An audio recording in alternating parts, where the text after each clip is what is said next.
conceals its desire to control the heavens, and I'm no exception.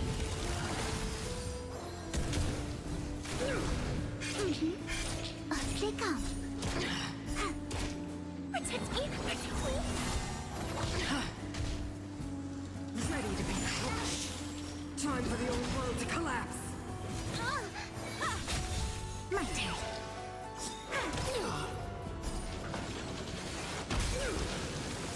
You won't get away. Jaja! Destined for oblivion.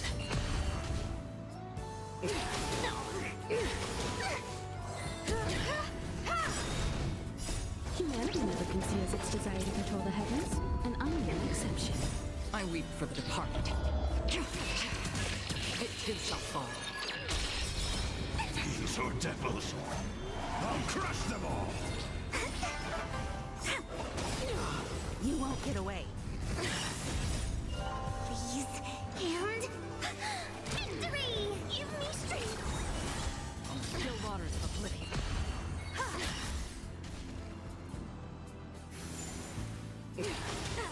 A brave new world. My turn.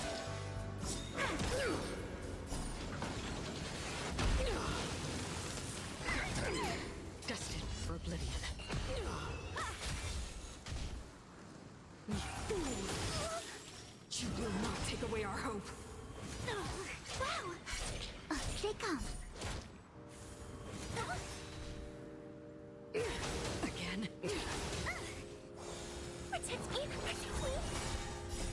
Fiends or devils! I'll crush them all!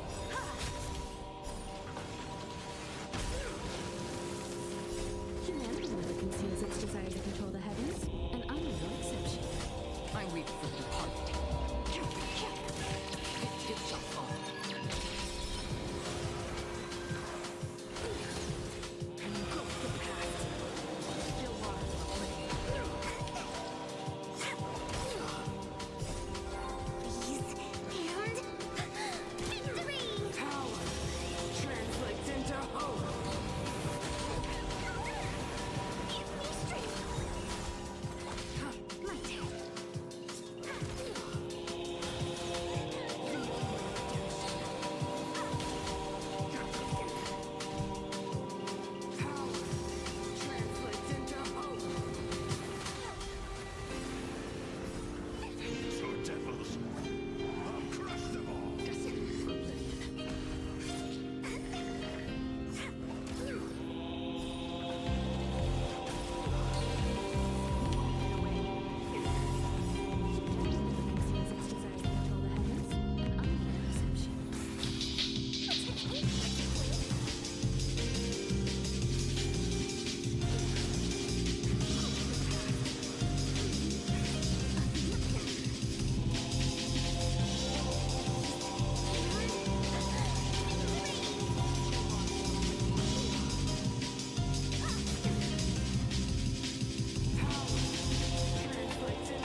Get ready for the next battle.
Once, there.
There's no need to exchange pleasantries.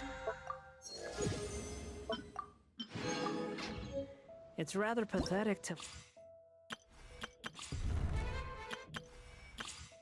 force a conversation just to occupy silence.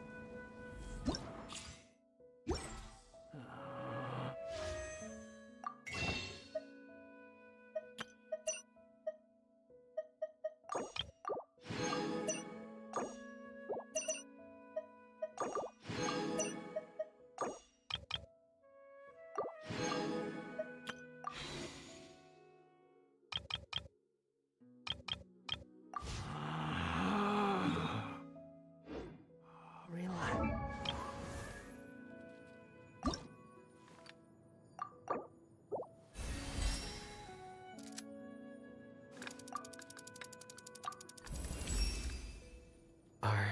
Are you sure?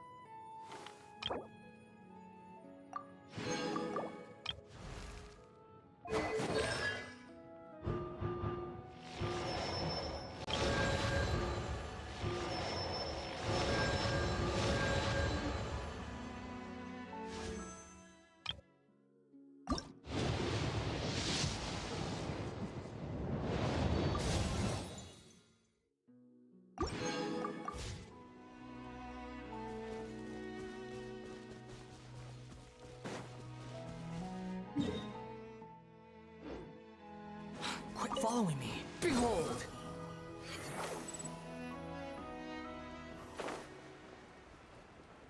Gah!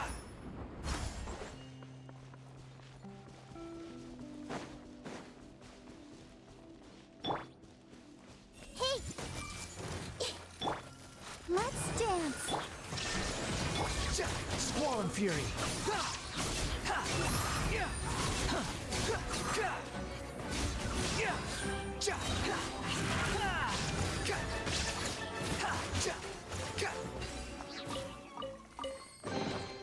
Take it and have fun.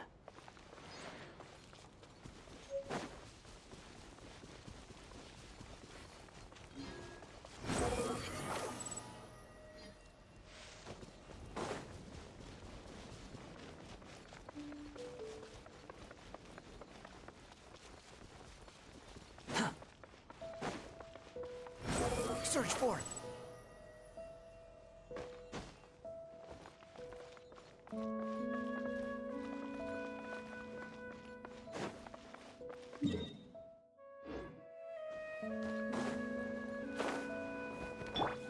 I see everything!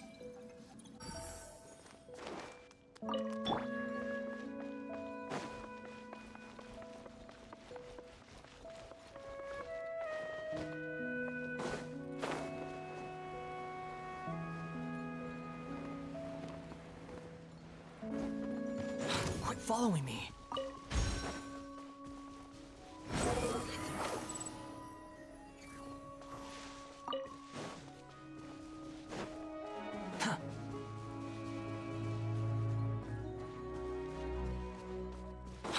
following me.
You even want this?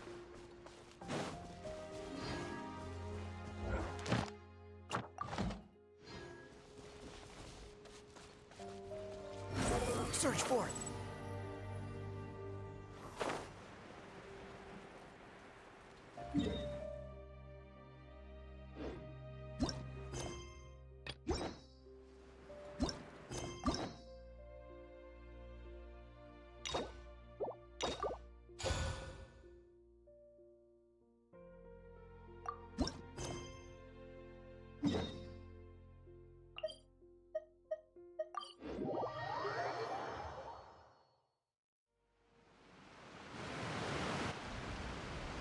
Hey, Traveler. Paimon.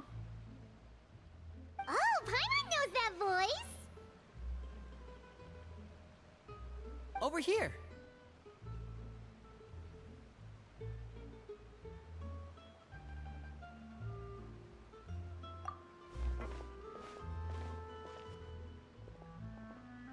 To borrow one of the more popular turns of phrase at the moment, this appears to be quite the fated reunion. Running into you two out of the blue like this has really made my day.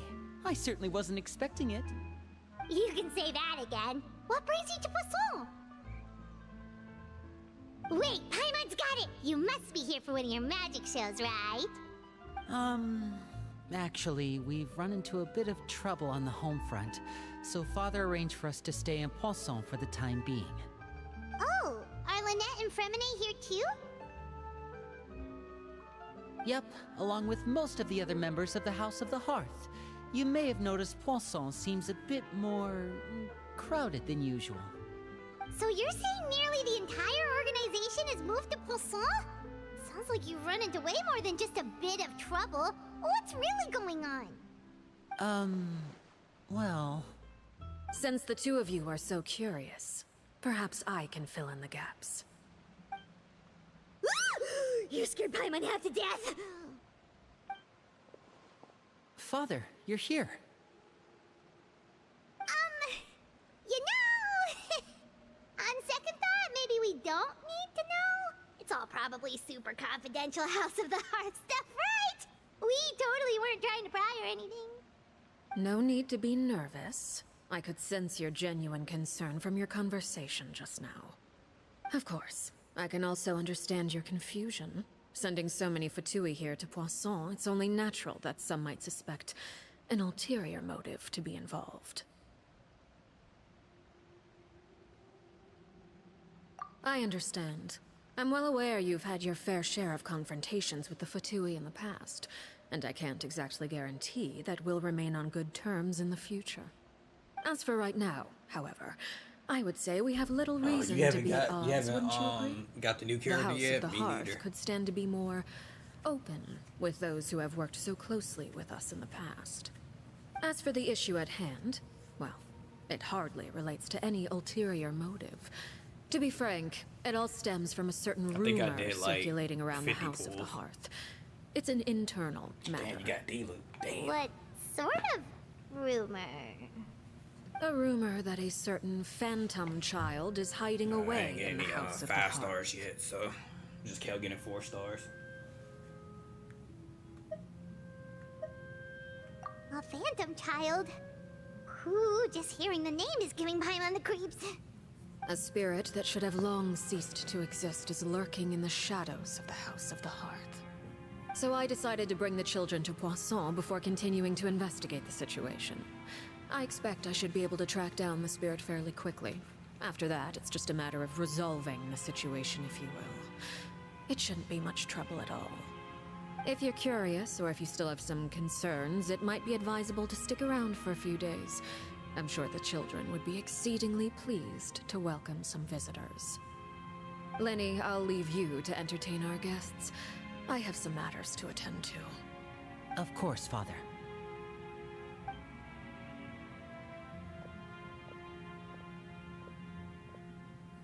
Oh, that's cool.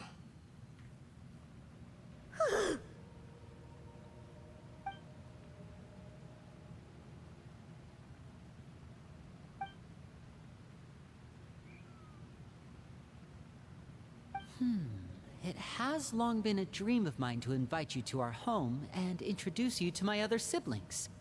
You're quite well known in the organization already. A lot of people have been talking about you, especially after everything with the prophecy.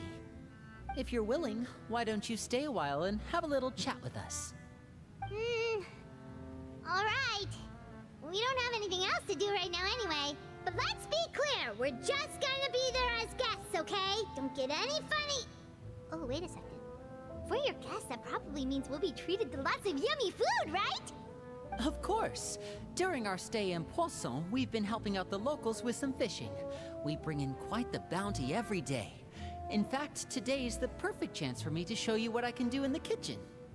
Let's go. I'll take you to where we're staying.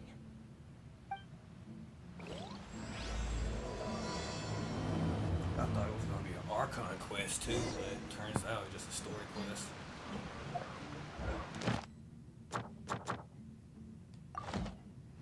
Oh, let me do this too.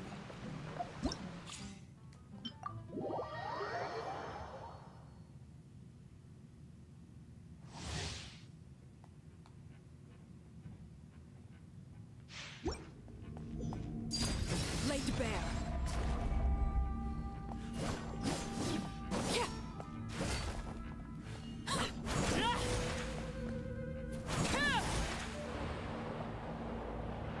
That is fast. Oh shit.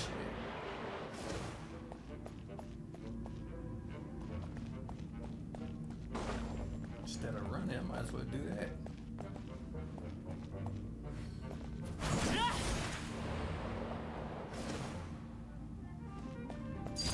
Overruled.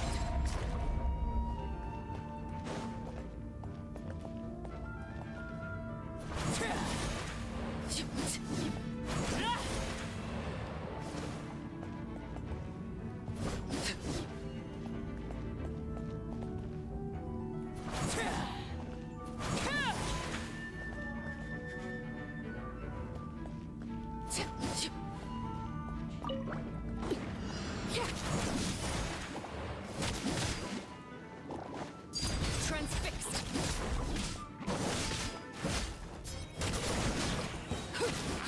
This is where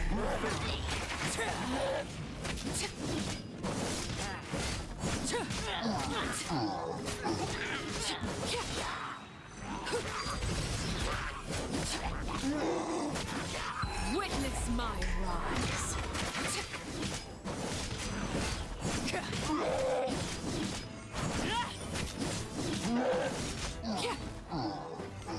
Overruled.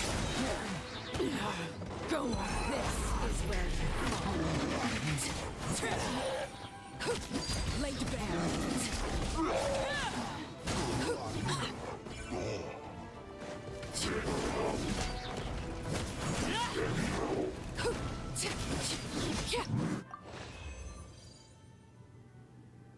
I'm trying to figure out what happened, but oh well.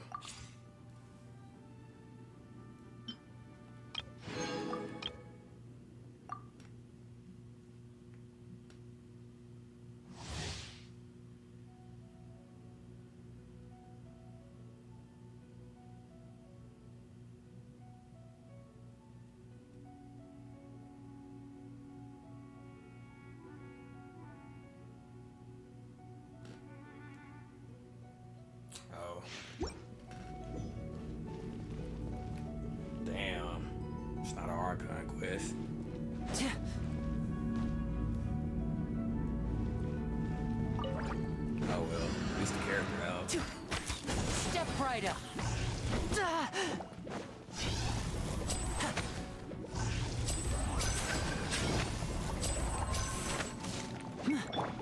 Dissipate!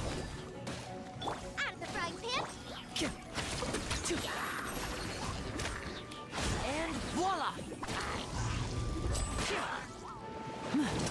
Here comes the finale.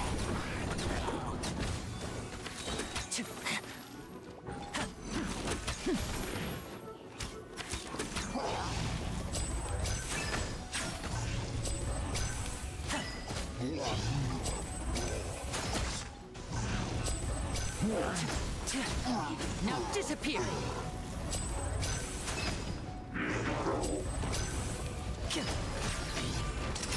Let's get this show on the road!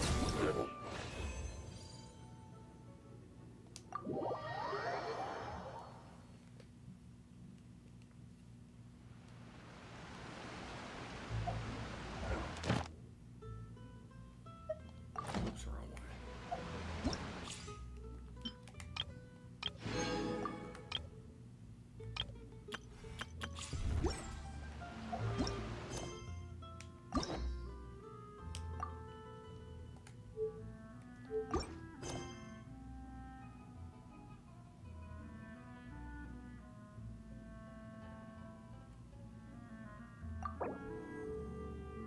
Oh, what's this?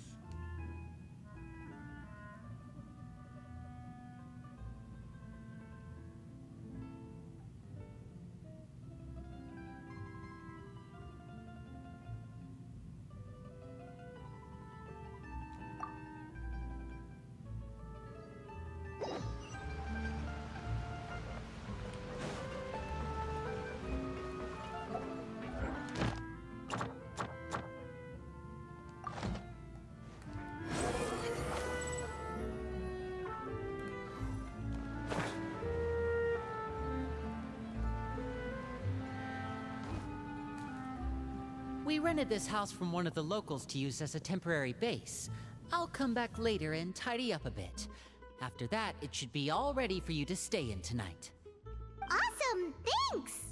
So, where are we off to now? Well, when I happened to run into you two earlier, I was actually in the middle of distributing some supplies. With this many people staying in Poisson, we have to bring in outside supplies every now and then. I should probably make sure the rest of these provisions get delivered. Otherwise, people might start to get antsy. Okay, we'll come with! There are all sorts of rumors about your organization floating around out there. Paimon's not sure if she could even take a wild guess as to what's true and what's not. But now that we finally have the chance to see a day in the life of the house, we can take a good look at how you operate! Well, you're more than welcome to come along. Just follow me.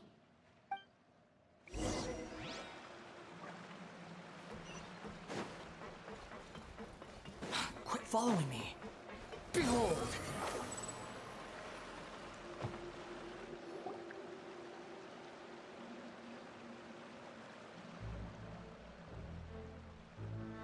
Linny! You're finally here. The supplies. I'm assuming you've... Brought them with me? Yep, here you go. Hello? Something caught your eye? It's the Traveler in Paimon! No way! Come here, everyone! Hurry! The Traveler and Paimon are here!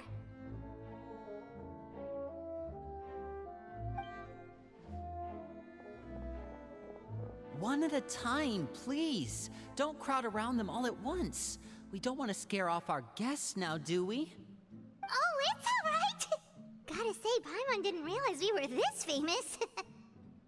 Of course! Father and Linny have told us so much about you. Father told us about how you helped Linny. According to her, you're a trustworthy friend. And as far as she's concerned, that's pretty much the highest compliment we've ever heard her give. As you can imagine, everyone's been very curious about you. I heard the Traveler is so strong that he can move a mountain with his bare hands. I heard Paimon eats so much that she can clean out the entire pantry at Hotel Tabor in just 3 days! Wait a second! That's the rumor you heard about Paimon? Oh, not cool at all! wait. When guests visit, you're supposed to give them gifts and stuff, right? Oh, we don't need something like that. Besides, we don't have anything to give to you. Come on, we insist. I can give you some of my new potions. Just pick your poison. And by that, I mean medicine or actual poison. I've got both. Huh? Or maybe Shaplo can teach you guys about stealth. He's super good at it. He's never been caught. Ah, now that's not a bad idea. I know you usually prefer to fight head on, but it never hurts to expand your bag of tricks, right? When it comes to eliminating your enemies, staying quiet can go a long way. Trust me, I would know. I was poisoned not too long ago, and I'm still dealing with the after effects. So I'm not quite as good as I was before, but I can still give you some pointers. Wait, when you said gifts, I didn't think you meant poison and stealth tactics. But those are the best things we can give you. You don't like them? Ooh, how about this? Tell me the name of someone who really annoys you, and we'll teach him a lesson for you. All right, Fold, Selwar. I think that's enough suggestions for now. When it comes to being a good host, it's the thought that counts. You don't need a physical gift to make our guests happy. In fact, pestering them with suggestion after suggestion might make them more annoyed than anything. I would say your enthusiasm has certainly gotten across. Really?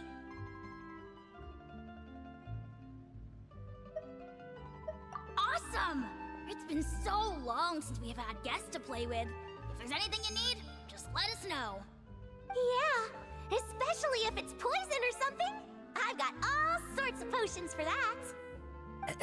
Well, we'll talk to you all later.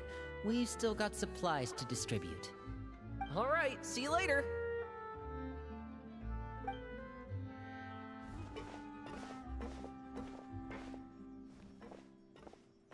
Bye!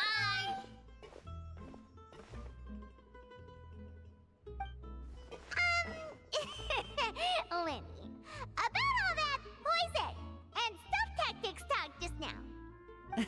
Scared you, did it? That kind of talk comes with being part of the House of the Hearth. When Foltz was really young, he strangled all of his family pets, just out of curiosity. He was labeled a dangerous problem child and was abandoned by his family. Elwar has an unnatural obsession with potions. Father has forbidden her from trying all the different concoctions she comes up with, but she still tries to test them in secret. You really have to keep an eye on that one. Chaplot is around my age. While I'm mainly responsible for collecting intelligence, he handles surveillance. He's very passionate about his work and has no reservations about taking on some very difficult missions. I know you two probably aren't used to that kind of talk, but I can promise you they only had the best of intentions. Things like stealth tactics and developing different poisons, they really mean a lot to them. They were just trying to share the best of what they could offer, that's all.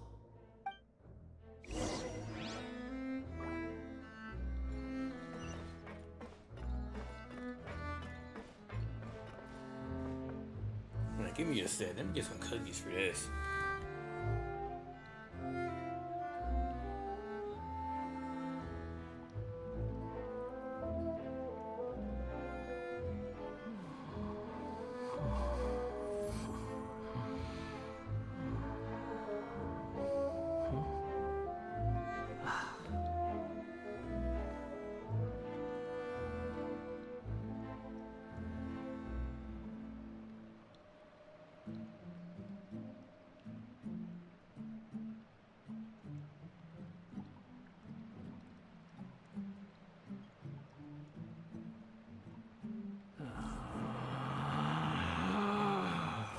Relax.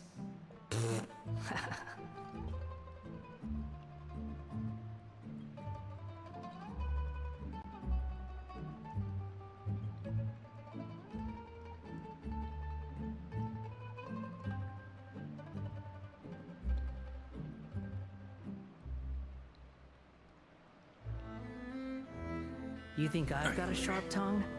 I just tell it like it is. Squall and Fury!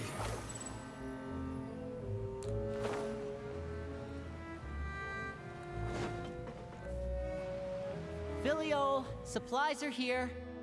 Thanks. And who are these two? Outsiders? Allow me to introduce you. This is the Traveler and Paimon. Oh, you're the famous duo I've been hearing so much about. It's nice to meet you. I heard you've traveled to all sorts of places. Is that true? Of course! We're making our way all across to that! Oh, good for you. You must be pretty familiar with Fontaine by now, then. Have you seen the new opera that started running recently? I think it's called... The 4,000 Thieves? Oh, this is the first we've heard of it. It seems like it's going to be fantastic. From what I've been able to tell from the posters, anyway. You should definitely check it out if you have the time. Oh, and there's The Blind Maiden, too. That one is supposed to have audience interaction. Seems pretty interesting. After this mission is over, I think I'll go get a manicure. Oh, maybe I should dye my hair. Wonder how much it'll cost. Is it just Paimon, or do these two seem much easier to get along with than the others? Looks like the House of the Hearth has some normal members after all. I heard that. Oh! Oops. I'm guessing you're referring to Foltz and the others? Yeah, we're definitely not all like them. I bet those crazies are practically foaming at the mouth right now. I'm sure they just can't wait to get back to Snezhnaya to carry out the plan. That's enough, Filial. Don't talk about family members behind their back, right? Whatever. Let's go. Guess this is goodbye then. If you ever have some time, we should go see the opera together.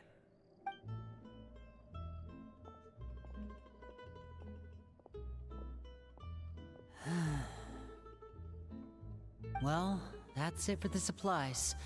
We should probably head back as well.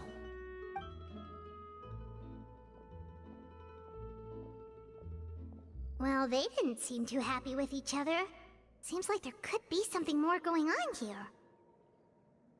You're right. We're only here as guests after all. Oh, Linny's getting super far ahead. Come on, let's catch up.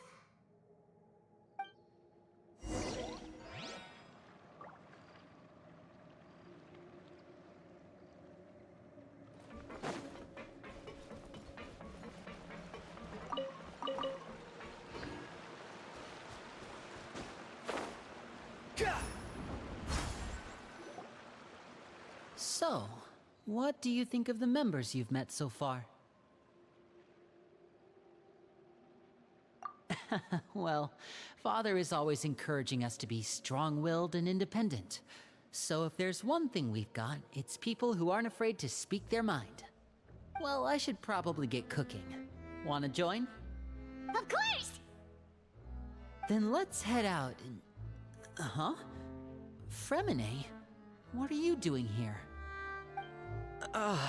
Well, Fremine! Nice to see you again!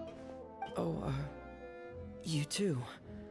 I heard you're here as guests of House of the Hearth. Welcome. We were just going to make some food. Why don't you come along? I could use some help in the kitchen, and I seem to remember you mentioning you wanted to make seafood soup for the Traveler and Paimon. Seafood soup? Oh, Paimon's drooling already. Were you looking for something just now, Fremine? Maybe I can help. It's nothing. I just wanted to see if there were any extra supplies. Yeah, we've got some left over. What do you need? Some food and water, and some clean cloth, if possible. No problem. Give me a second here. Food, water... Wait a minute. What do you need all of those for? You're not on any missions as far as I'm aware, and you were just going to come eat with us. So what's this all about? I thought I'd grab an extra portion because I get hungry at night. Could be because I'm growing, you know? And... Fremine, you remember what I told you? You're not like me. Your lying skills still need some work. Tell me what's going on. Is it really bad enough that you have to keep it from your own brother? Maybe it'll be better if we gave them some space.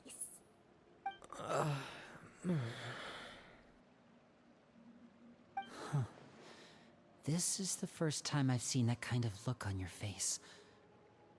Whatever happened, does it have something to do with Father?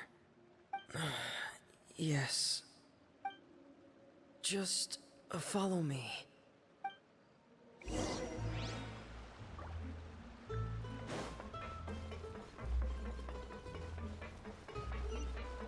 Quit following me.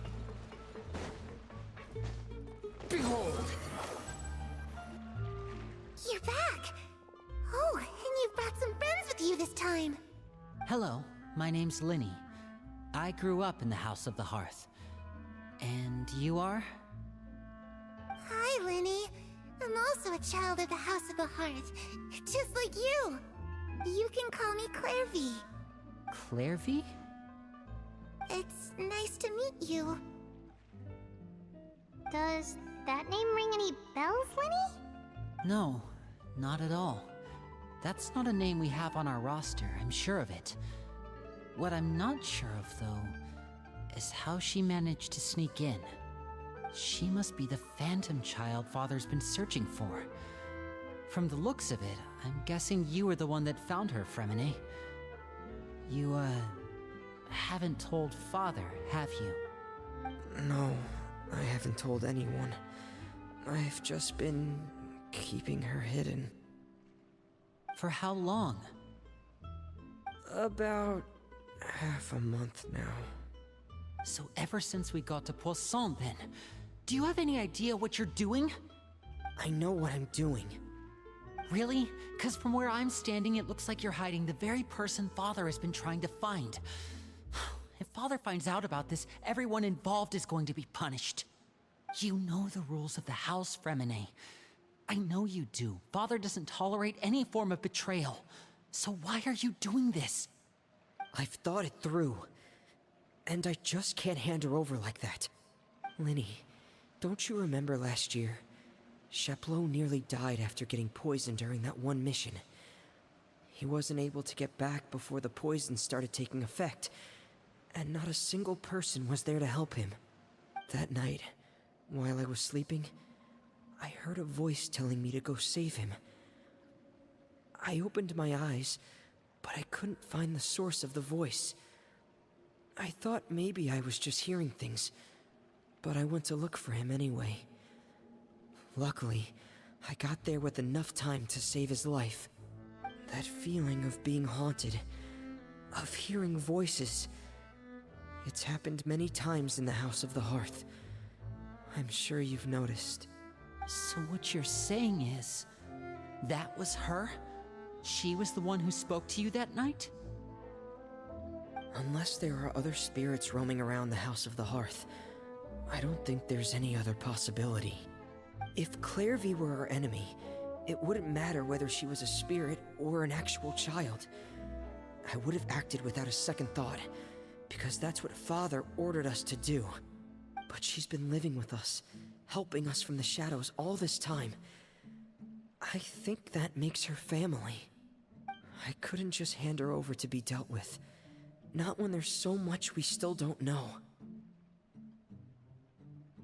So what's your plan then? You can't keep her here forever. Someone is bound to find out eventually. I haven't thought that far yet. I don't want to disobey an order from Father, but I also don't want to put Clairvy in danger. Come with me. There are a couple things I'd like to say to you in private.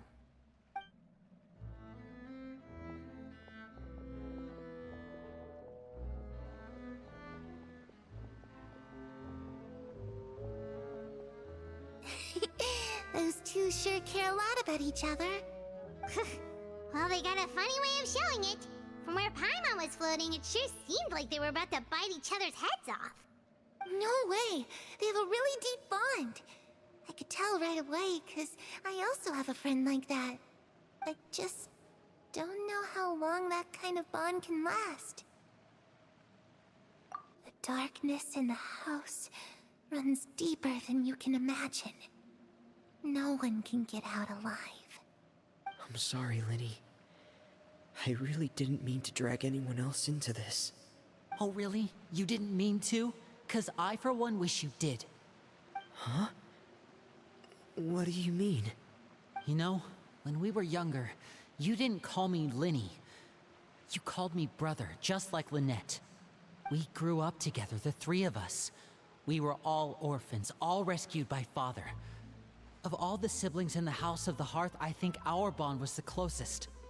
Later on, when you started calling me Linny, I wasn't actually surprised.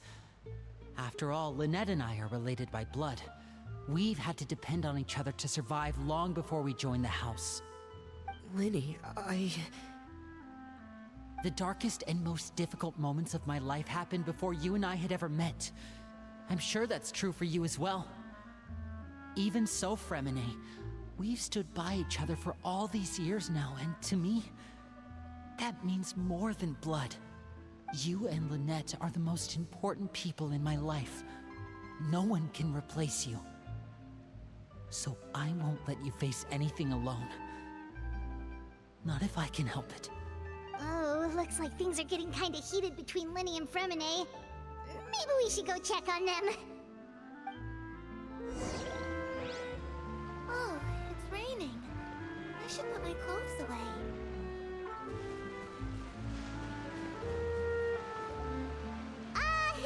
Hey, you two! Hope we aren't interrupting anything. Like a fight, or... Oh, wait a minute, Fremine. You're not crying, are you? Is everything alright? everything's fine. Thanks for asking. Well, we're all friends here, right? We've been through so much together, so if there's anything we can do to help, just say the word. It's just a small family dispute. It's not something our guests should trouble themselves with. In fact, it might be better if your stay ended here. What are you getting at, Traveler? When guests are around, families are often on their best behavior. And any disputes are less likely to escalate. That's what you're trying to say, isn't it? I just... Thank you. I was really hoping to keep you out of it. But even if I could think of some other reason to turn you away, I'm not sure I could convince you. I know things could turn dangerous, so I promise you this. From now on, I'll protect you like my life depends on it. Me too. Well, back to the matter at hand then. If we don't plan on handing Clairvy over to Father, then our only other option is to solve the mystery of her identity before Father is able to track her down. That means finding out where she came from and what she's doing here. Then we can send her on her merry way and pretend like none of this ever happened. I've tried that already. And? And... nothing. I tried taking her somewhere really far away, but... after some time, she just reappeared. She even came with us all the way to Poisson. It seems like wherever the house is, she follows. I don't know much about spirits. Do you two have any ideas? Let's see here. Paimon remembers hearing something like, if you fulfill a spirit's last wish before they died, they'll let go of whatever's keeping them here and return to the ley lines. Oh, it's just that Paimon doesn't really remember where she heard that, so it's not guaranteed to work or anything. Well, sounds like it's worth a shot. Guess that means we should go ask her about her wish. But first, Fremine, I need you to promise me something. What is it? I need you to promise me that this will stay between the two of us. We're the masterminds behind this whole thing. No one else gets involved. Can you do that for me? Of course. I promise. All right. Then let's seal the promise just like when we were kids. Fist bump on 3. Ready? 1, 2, 3. I swear.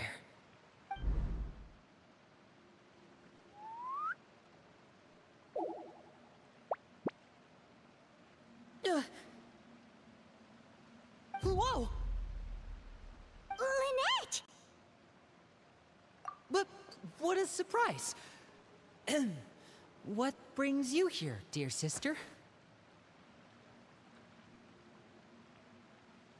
And, when exactly did you get here?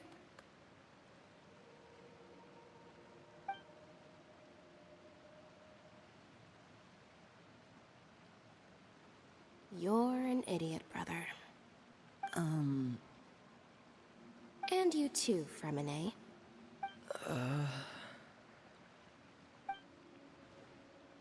You 3, Traveler. And you 4, Paimon. Wait, what did we do? Damn.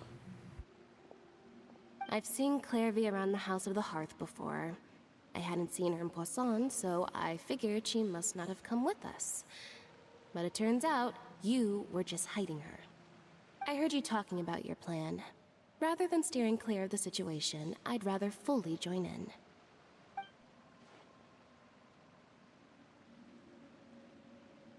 If you don't agree, I'll have no choice but to report everything back to Father. Simple as that. You're not giving us much wiggle room here, Lynette. Well, I guess we're all in this together then. After we talk to Clairvy, we'll figure out our next move. There's no time to lose. Let's go.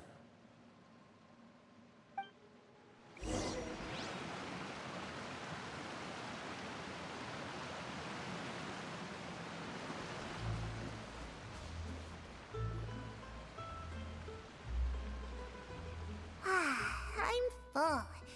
Thank you for bringing me this food, you guys. She said she's full, but the food doesn't look like it's even been touched.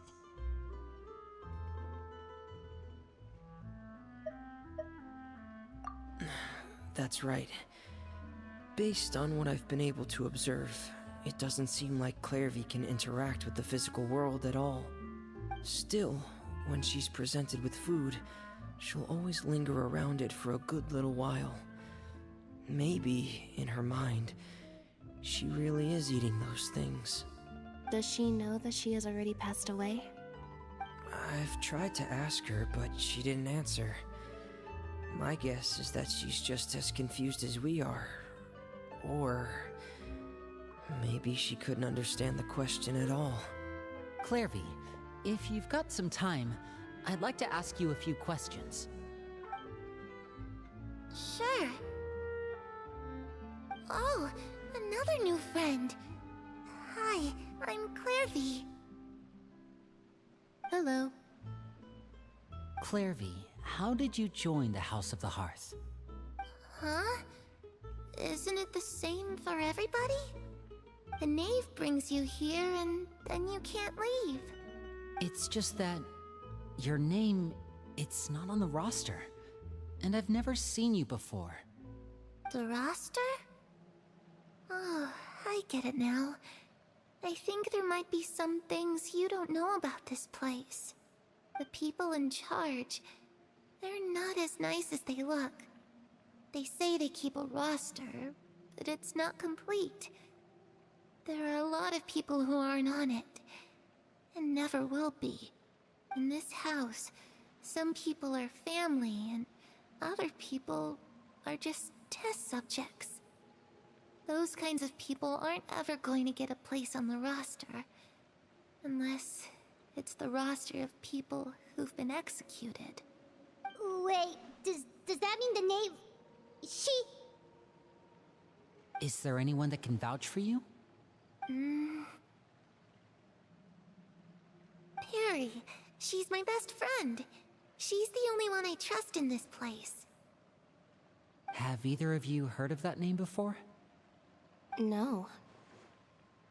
Me neither. Clairvy, Perry. Neither of those names are on the roster. But it seems like she's telling the truth. Either that, or this kid's already got a bag of tricks bigger than mine. Maybe we should try a different approach. Clairvy, do you have a wish? A wish? It can be anything you want. Just imagine. It's your birthday, you're blowing out the candles, and your wish is...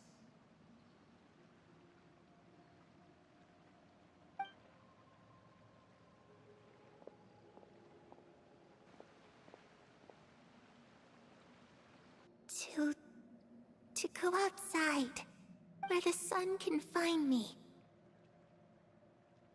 That's it? Well, that sounds easy enough. The darkness in the house runs deeper than you can imagine. No one can get out alive.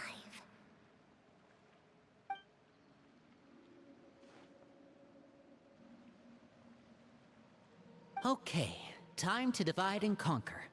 Listen up, I've got a plan. I'll try and find a way to use basic illusory magic to take Clairvy outside and bring her somewhere with sunlight. Lynette, try and find the list of executions that Clairvy was talking about, and see if her name is on it.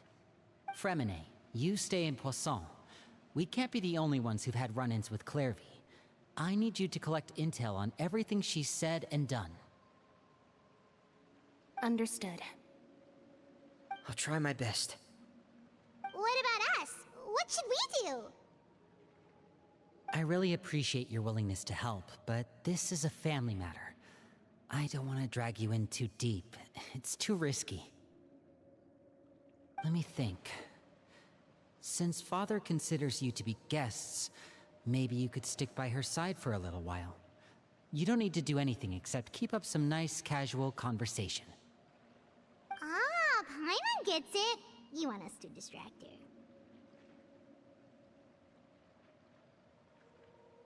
I'll give you a magic bird.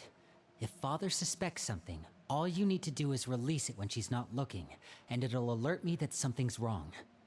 Of course, that's only as a last resort. If Father doesn't seem to notice us, there's no need to make contact. We'll reconvene here tonight after all's said and done. If the worst-case scenario happens and we're discovered, just tell Father everything. We're not going to let our guests get punished for our own actions. That's where we draw the line. You too. Okay, this is where we part. Father should be at the beach nearby.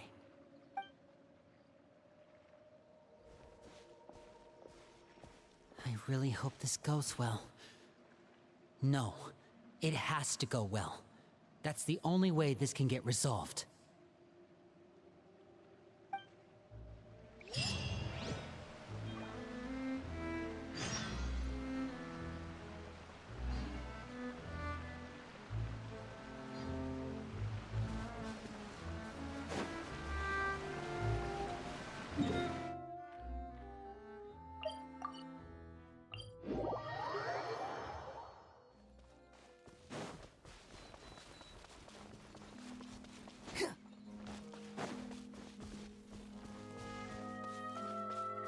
The wind rises.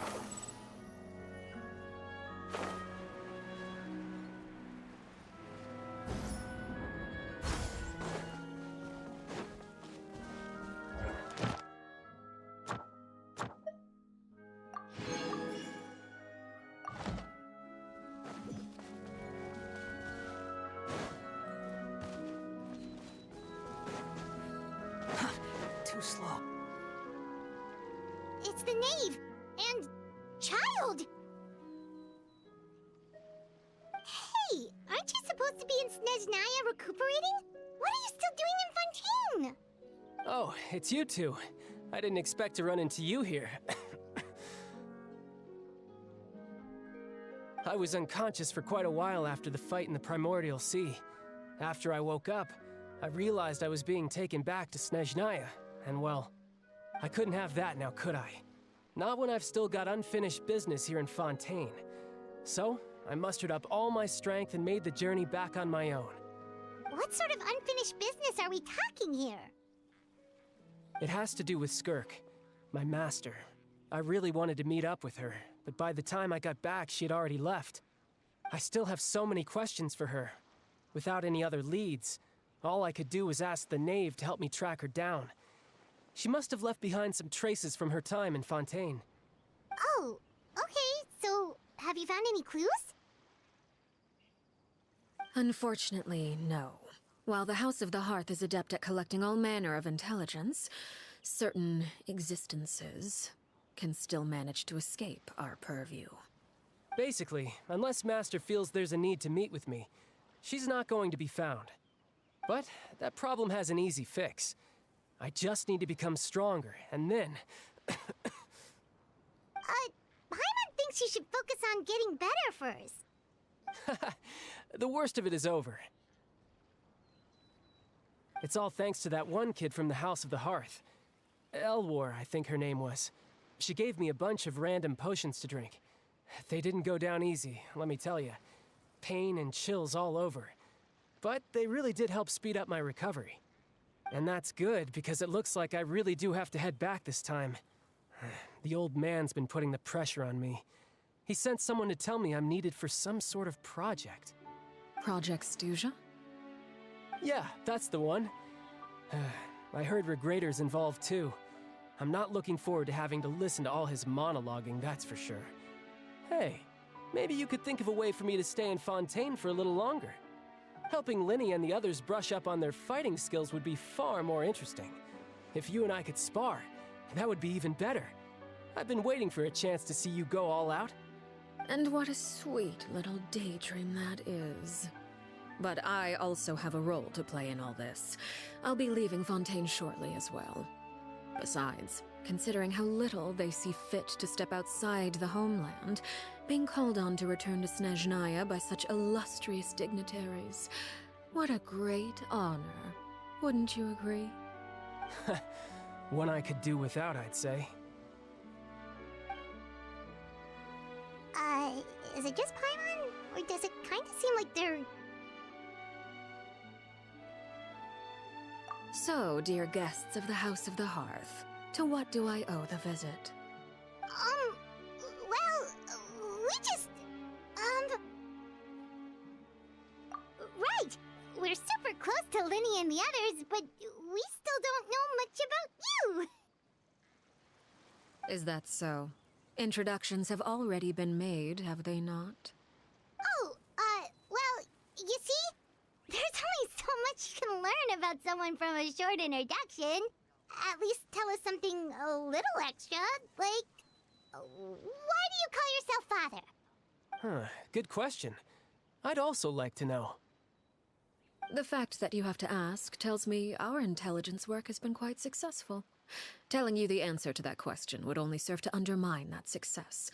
And we can't have that, now can we? Spoken like a true diplomat. That was some expert sidestepping right there. Well, if there's nothing else, I think I'll take my leave. I still have a small matter to resolve at home. Wait, don't go!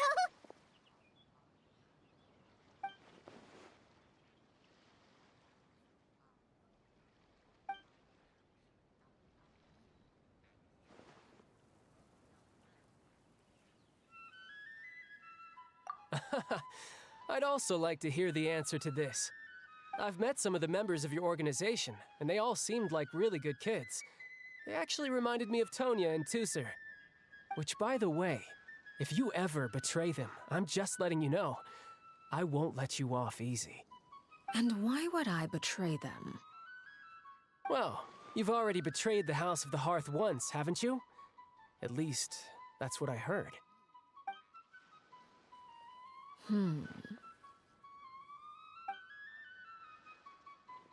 Okay, I admit. That's just what the old man told me. The rooster, I mean.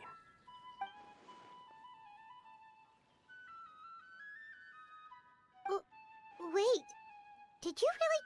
do something bad to those kids?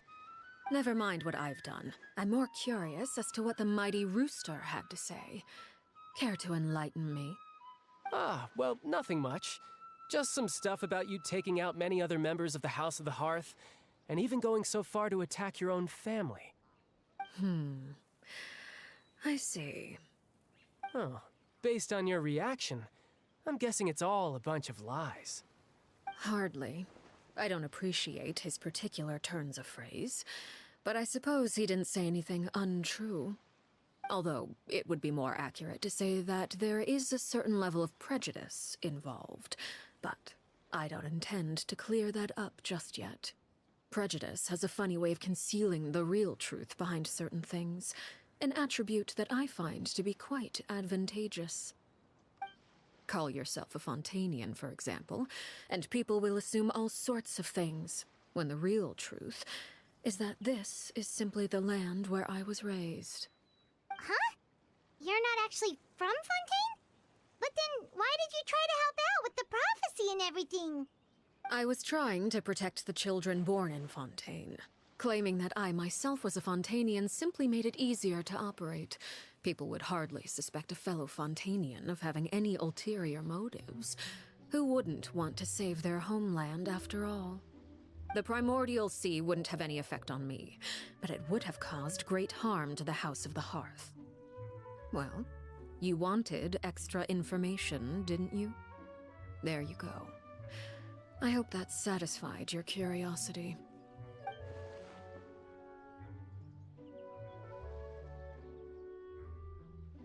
So, you stayed in Fontaine for the kids. I guess I was wrong to believe you'd betray them. Apologies. Looks like I was holding on to some prejudices myself. Good.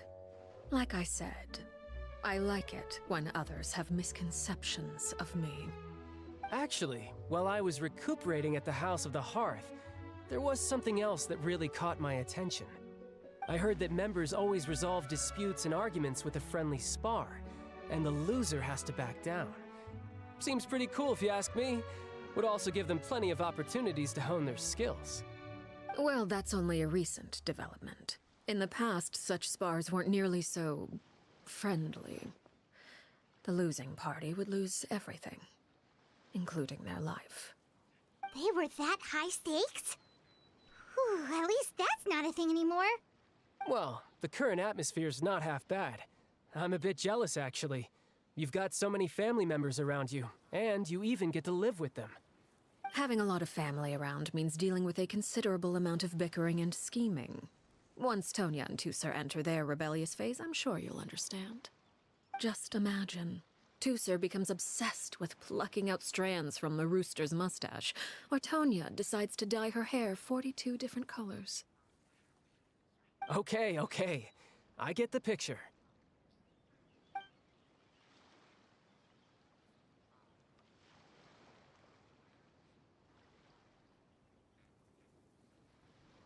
Well, would you look at the time? I should probably get going.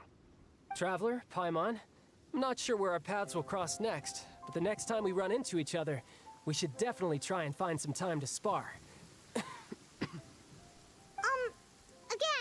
maybe this is a conversation we can have when you look less like you're gonna keel over. All right. Well, thanks for everything, Arlecchino. No thanks necessary. You also played a part in obtaining the Gnosis. I would say we can call ourselves even. I like the sound of that. Well, I'm off. See you all some other time. We should probably get going too. Do you want to head back with us? Oh? You want me to leave so soon? Oh, well, you see, I'm rather enjoying the evening breeze. If you don't mind, I think I'll stick around for a bit. I have some things to think about. Apologies for not attending to you like a proper host. Please forgive this slight. I do hope you'll have a pleasant stay. We managed to keep her distracted until nightfall. Good thing Child was there to keep the conversation going. You don't think she suspected anything, do you?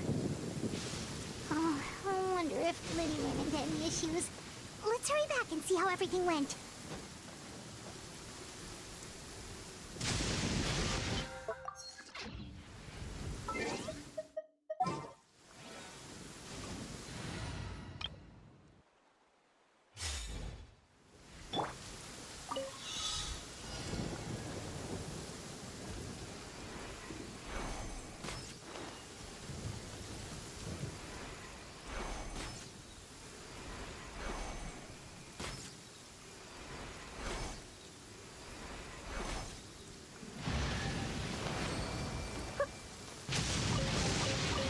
Potential treasure? All right.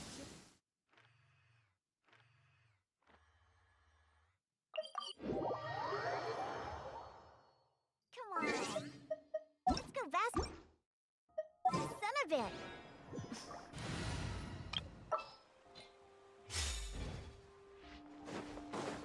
Add Thank you for Add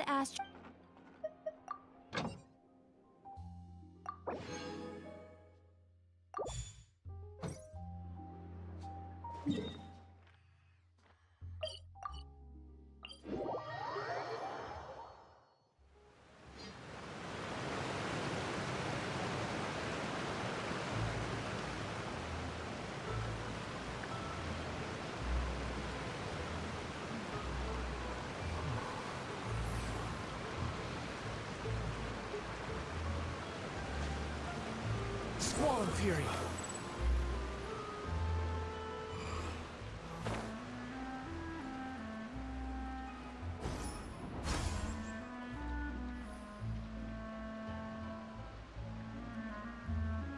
Behold!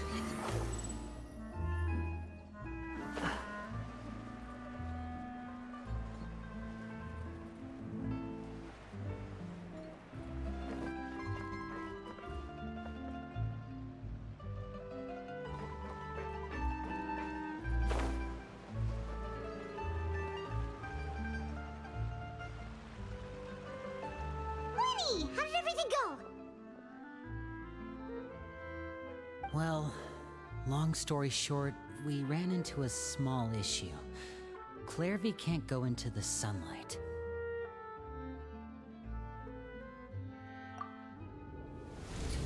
Everything was fine at first. She followed me up to the surface just like I told her.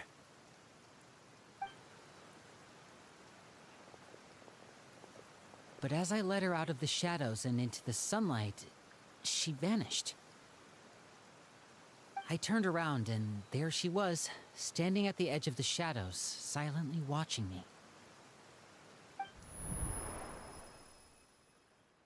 Huh. Maybe she's afraid of sunlight, or... No, it wouldn't be her wish if that were the case. Well, we could always try pushing her into it. Oh, true. I've pretty much tried it all already. Nothing worked. Eventually, the sun went down, so all I could do was bring her back here. How did it go with you, Lynette? Good. I've got the list. It's right here. Really? Well, what are we waiting for? Let's take a look!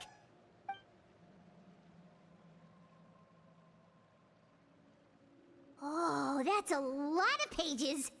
Oh, it's gonna take forever to get through it all. We can each take a section. Here.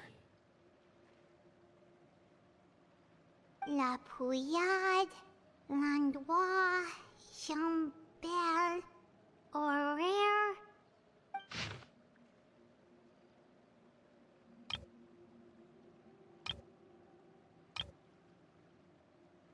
Oh, yikes. That Horaire guy has a huge scar on his face.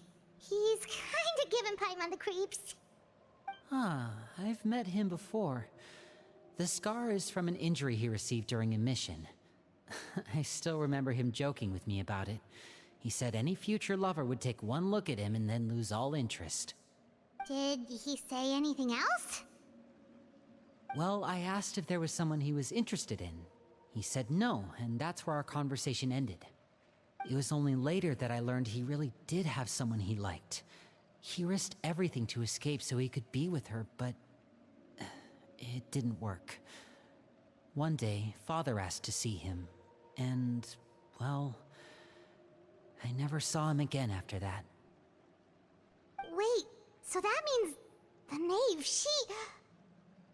It may seem cruel, but it's just one of the rules of the house. Betrayal is not to be taken lightly. We know too many secrets to come and go as we please. So, if you do try to leave, you pay with your life.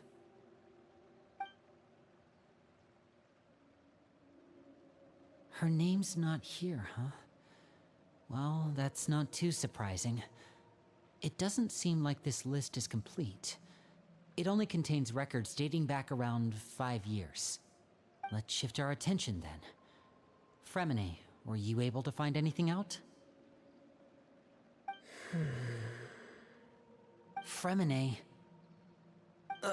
Sorry. I was thinking about something. I managed to talk to quite a few people, but I couldn't help but notice that the atmosphere in the house was a little...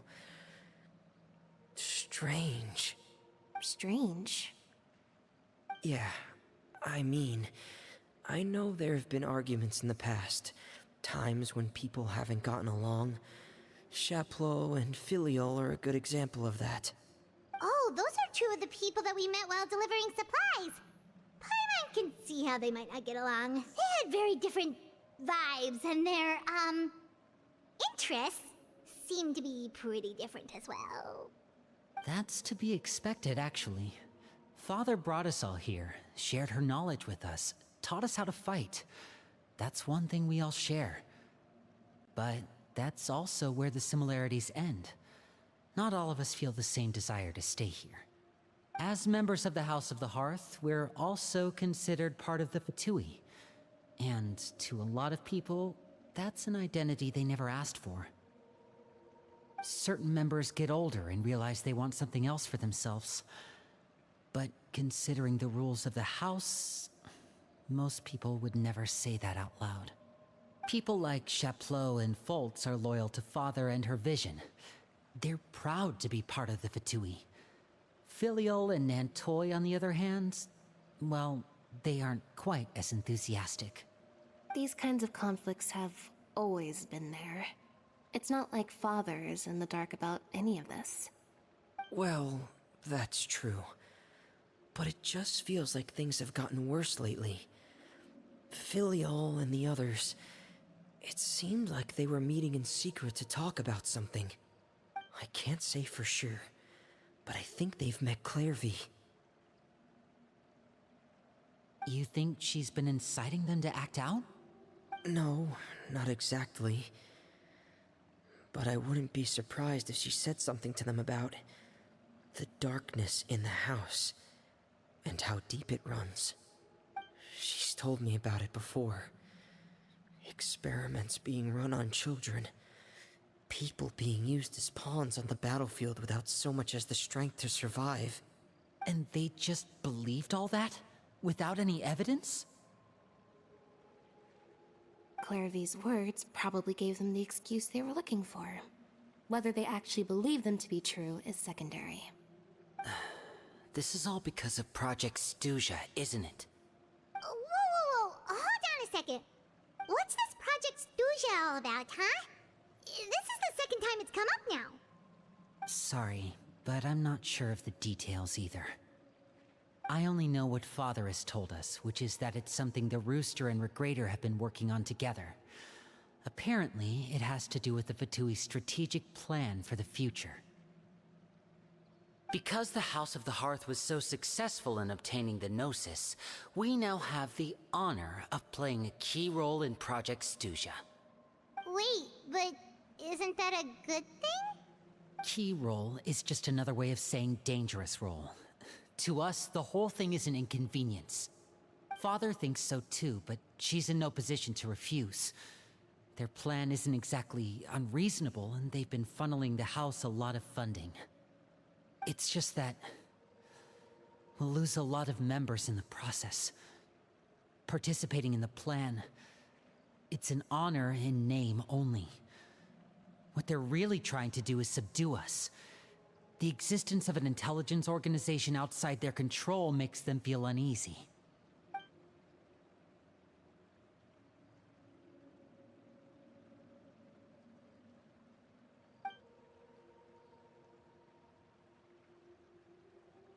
Okay, super complicated top secret Fatui business aside, what does all of this have to do with the conflicts you were talking about earlier? Paimon doesn't get the connection. External pressure has a way of exacerbating internal strife. You can't overlook the power of fear either. People are afraid of dying, and that fear is often the impetus for a lot of stupid decisions. I thought resolving the Clairvy situation would make everything go back to normal, but it looks like things are more complicated than I thought. If we leave Filiol and the others to their own devices, sooner or later, Father will be forced to take action. We can only focus on one situation at a time, brother. You're right. Even if we confront Filial and the others, it won't do any good. It might even make matters worse. We should focus on Clairvy for now. Well, it's getting late. We should head back and get some rest. We'll try again first thing tomorrow. Lynette, you stick with me this time. Fremine, keep a close eye on Filial and the others. Make sure they don't do anything they'll regret. Good work today, everyone. Have a good night, and I'll see you tomorrow.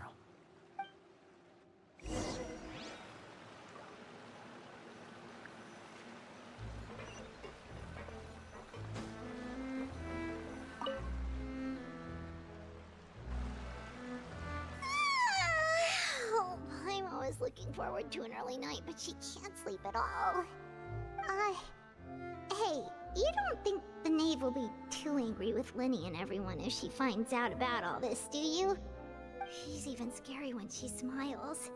If she were to actually get angry... Ooh, you have to protect Paimon if that happens, okay, Traveler?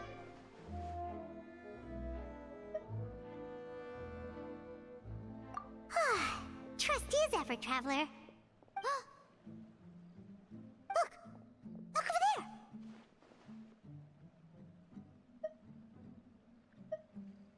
Quick! Let's catch up with her before anyone sees!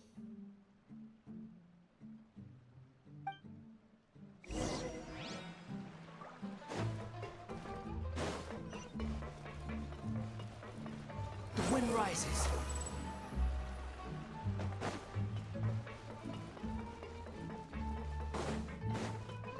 Over there!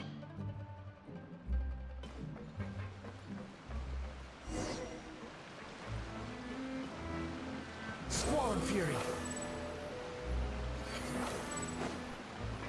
Oh, where is she going? Oh, if someone sees her, we're toast!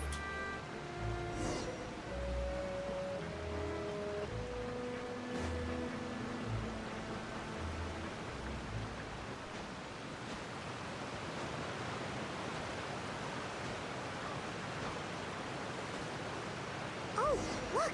She stopped!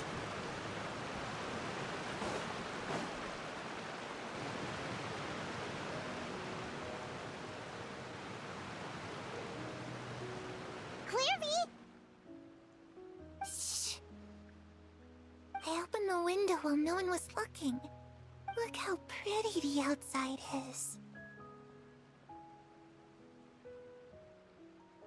If only I could have more than this. You probably think I'm being silly, huh? All this hopeless resisting? It's better to dream of what I could have than try to make it a reality, right? Please, help us get on the same page here, Clary. We need you to tell us what you know. Can you do that? Sure. Although, after you hear all this, I think you might regret that decision. Everyone in this family is nothing more than a tool. Something to be used and exploited. We're all expendable. Including me. As long as you're useful, you get to stick around. Lose your value, and you're handed over to the doctor, experimented on, and given a fate worse than death. I've seen it happen again and again, and I've had enough. You're saying the knave did all that? It's just, that doesn't seem like something she would do. She's scary and all, but it seems like even she has lines she wouldn't cross. I knew you wouldn't believe me. Everyone thinks she's a good person. They all think of her like a real mother. Mother? But she doesn't deserve that title. She's disgraced it and tarnished it. And if I had things my way, I'd never see her again. If only Perry were here, she'd understand. Perry? There's that name again. Also, Paimon's getting a strange feeling. It almost feels like she's not really here with us. Paimon can't tell if she's actually talking to us or if she's mistaken us for someone else. Well, in any case, it seems like she really needs someone to talk to. We should keep her company for a little longer. She looks so young. But it seems like she's been through a lot. It's getting windy. I should close the window. Ooh, look at the moon. Isn't it pretty? Hey, wanna hear a secret? I heard that if you look up at the night sky in Snezhnaya, you can see the aurora. It's supposed to be super pretty. Even prettier than the moon tonight. Perry and I promised each other that once we're older, we're gonna go see it together. But I can't find her. I'm worried she's also been... No, that wouldn't happen to her. She's special. Mother likes her a lot. I should really go talk to Mother, but we just fought. She doesn't want to see me, and I'm too scared to face her. What should I do?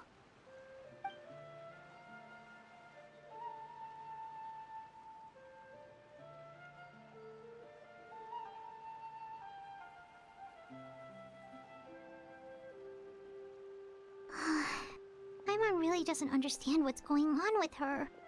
Well, let's head back. We've got an early morning tomorrow.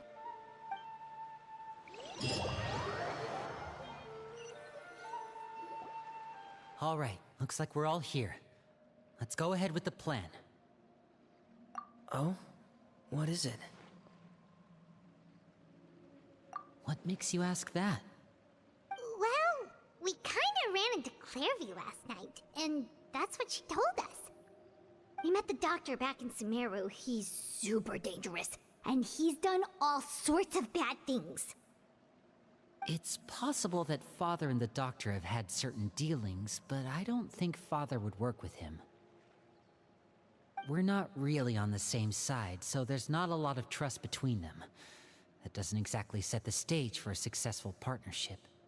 I did hear, though, that the House of the Hearth. Father rejected most of his proposals, except for one. It had to do with some sort of secret experiment. Secret experiment? Could that be what Clairview was talking about? I don't think so.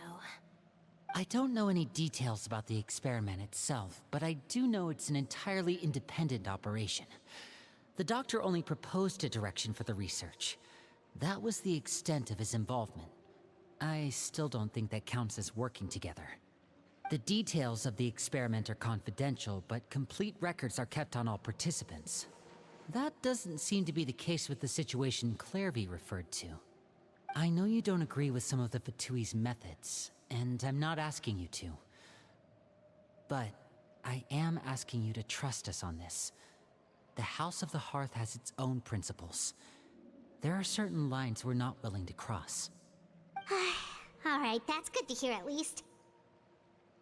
Clairview seems to think the Knave and the Doctor worked together to do something horrible. If that turned out to be true, Paimon doesn't know how he would even face you guys. It's just that it doesn't seem like Clairview is lying either. The easiest thing to do would be just ask the Knave directly, but Paimon doesn't think she'd tell us. Father didn't come back last night. She's probably still near the shore.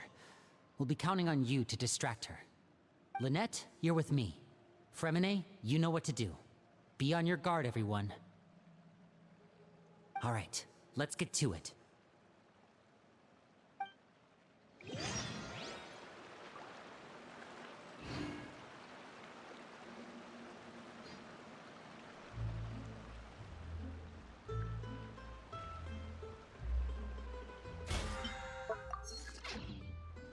There's no such thing as pure freedom in this world.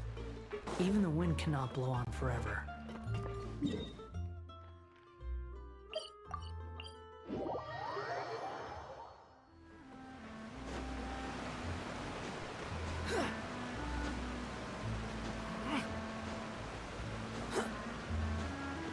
Quit following. The wind rises.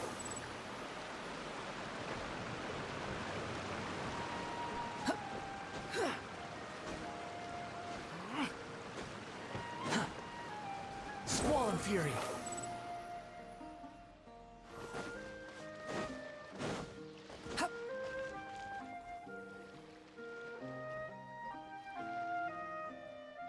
Ah, it's you two again. I must say, you look a bit pale. Did you have trouble sleeping last night? A little. Perhaps if you had less on your mind, you'd be able to absolve yourself of such troubles. So what are you planning to do now? Catch up on some sleep? Or should I give you some time to rack your brain for a topic to discuss before I ask any questions? Although I must profess to being curious. Without Child here, how do you plan on distracting me? Us? Distract you? A good one. But no, we were just here for a chat. Looks like you could have used some extra time to think. No matter. If you don't have any other plans, why don't you accompany me somewhere? Don't worry. I'll be sure to steer clear of any scheming children. The ocean breeze is sure nice today. Children always think they can hide things from the grown-ups. But nothing gets past me. Least of all a little scheming. I think I'll let them have at it for a little longer. I can be very patient. Well, I'll leave you to think things over. If you're so inclined, meet me outside the Palais Mermonia. Good things come to children who do as they're told. So I do hope you decide to tag along. If only for your friends' sakes. What should we do? She clearly knows about everything we've been doing, and Paimon doesn't think it'd be a stretch to say she was threatening us just now.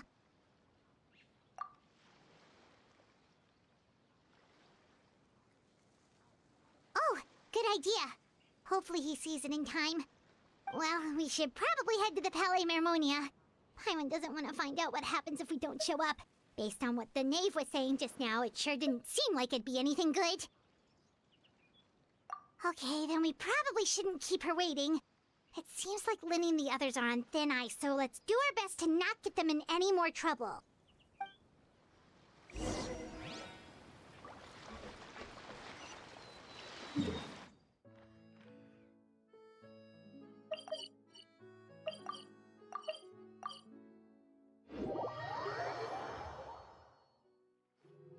Seeing as we still have some time before my meeting, we might as well enjoy some pleasant conversation while we wait.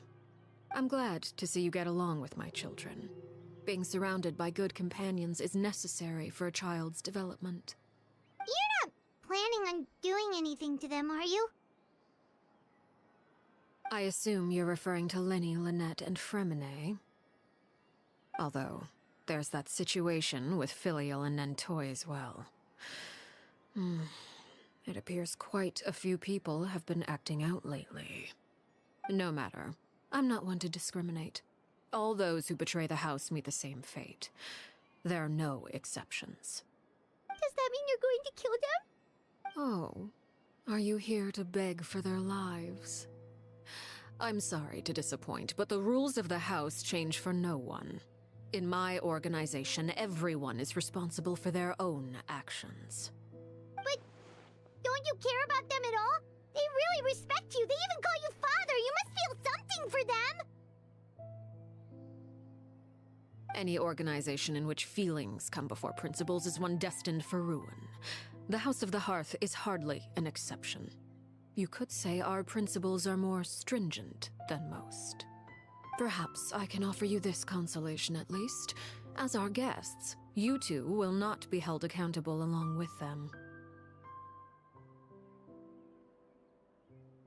I would imagine Linny, Lynette, and Fremine will be able to keep their lives. As for Filion and Toy and the others, I'm afraid there's little I can do.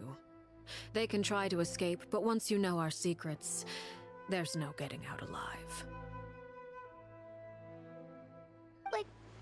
But that's awful.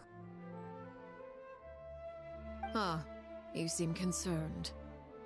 Out of consideration for my guests, I suppose I could turn a blind eye for a little longer.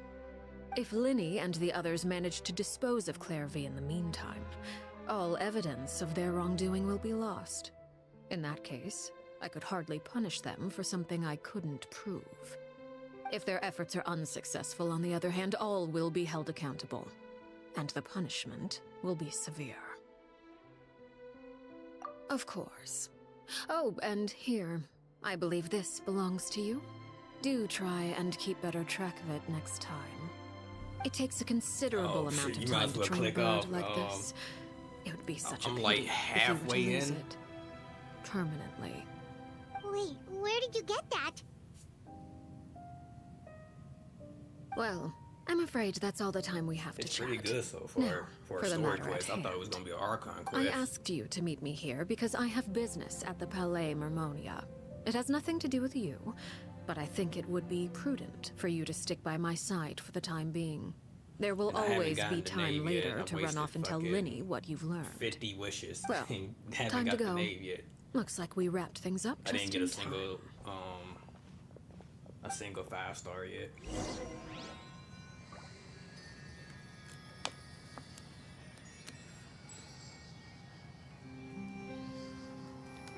Wait, hold on, what now? Oh.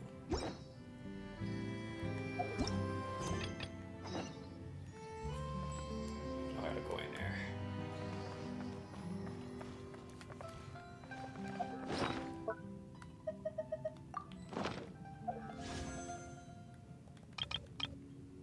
So I got 5.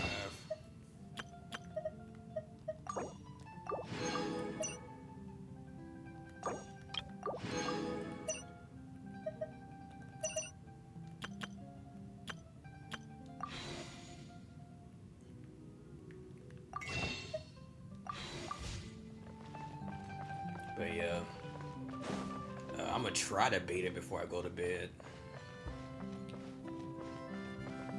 But if you don't want to get spoiled or anything, you might as well, you know.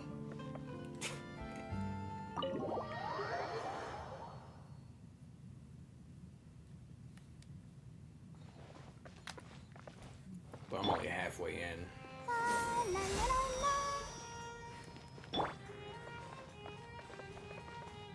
What's up, Chad Saber? Oh, damn, I went the wrong way. What the fuck?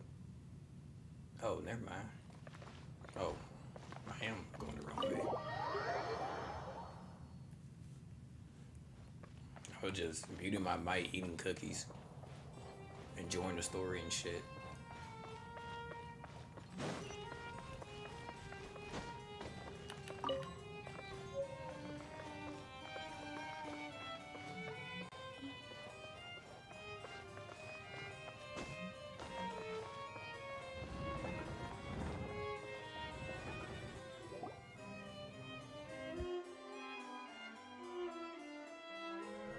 What you mean I'm an asshole? For what? It's been a while, Monsieur Neuvillette. I must say, I wasn't expecting my meeting request to be approved quite so quickly. The Palais Mermonia operates with an efficiency worthy of admiration. It is only right that an esteemed diplomat such as yourself should be afforded the proper level of respect. Although, if I may speak plainly, I must confess that I did not anticipate we would have the occasion to meet again after presenting you with the My gnosis. bad, you told me to be ready, I right? see you brought the Traveler and Paimon with you as well. If I may inquire as to the I did purpose what of you your said. visit. I'll be departing Fontaine shortly. There is, however, an outstanding matter that I would like to see resolved before I go. It requires a rather lengthy explanation, I'm afraid. So I took the liberty of explaining everything in this proposal. Please review it at your leisure, Monsieur Neuvillette.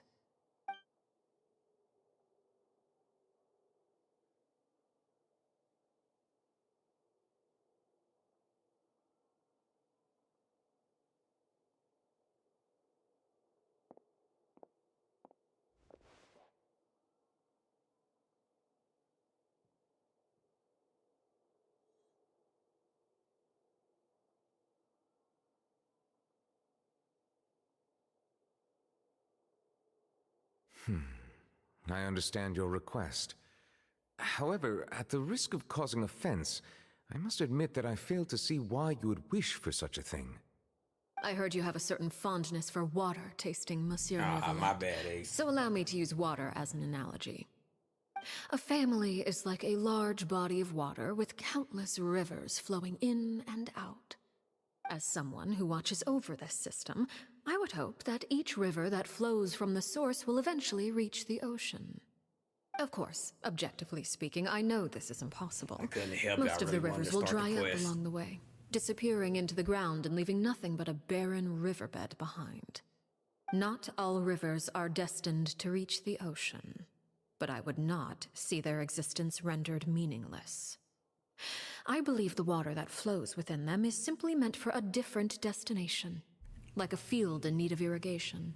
I am sorry. I didn't want to. I don't want to spoil you of a like certain now. water-tasting enthusiast. You know I'm not the type to Did you spoil. get any of that, Traveler?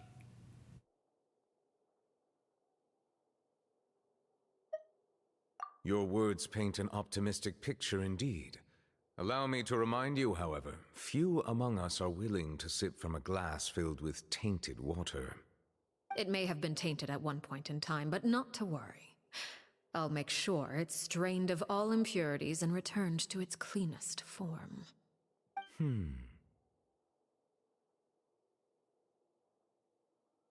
I seem to recall there being a transactional aspect to your proposal. Perhaps you could expound on that?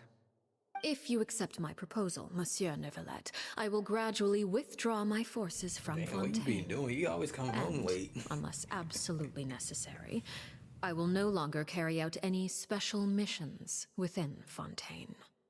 I presume I can take your words to mean that, in the future, cases similar to the Tartuffe assassination will cease to cross my desk? Tartuffe? Ah, that thief who embezzled funds from all those charities, you mean? My deepest condolences to his family, but without any evidence, I cannot imagine how the House of the Hearth might have been involved in his passing. Of course, if you accept my proposal, Monsieur Neuvillette, I'm sure certain measures could be taken to reduce the frequency of such troubles. You choose your words carefully indeed. In that case, I am inclined to accept your proposal. My thanks for your generosity, Monsieur Neuvillette. Well, with that settled, we should be going now. I took the liberty of bringing along 2 bottles of spring water from Snezhnaya for you to enjoy. I do hope I get the chance to hear your impressions. Perhaps at our next meeting, yes? Indeed. I trust you would not overlook your commitment in the meantime.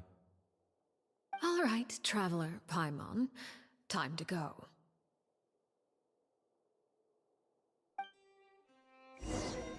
You do that like every day or something?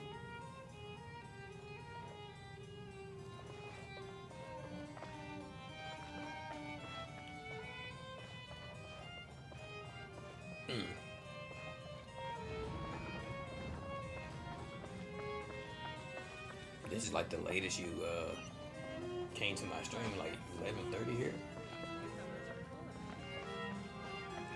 Okay.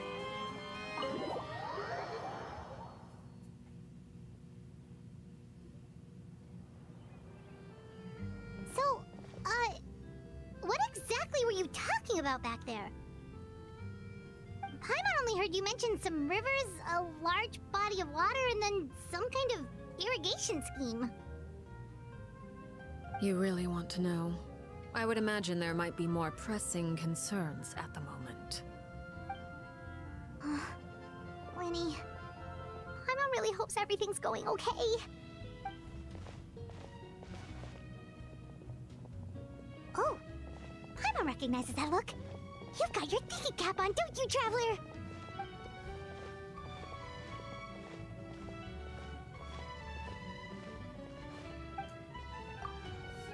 Damn, I didn't even get to fucking read all that.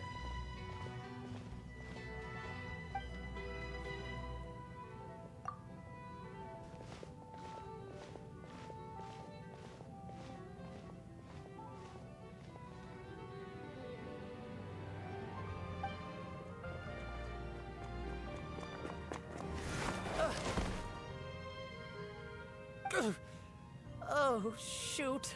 Are you alright? Oh, jeez. I'm so sorry. I was so focused on selling these papers, I wasn't looking where I was going. Well, let me make it up to you at least. Here, take this paper.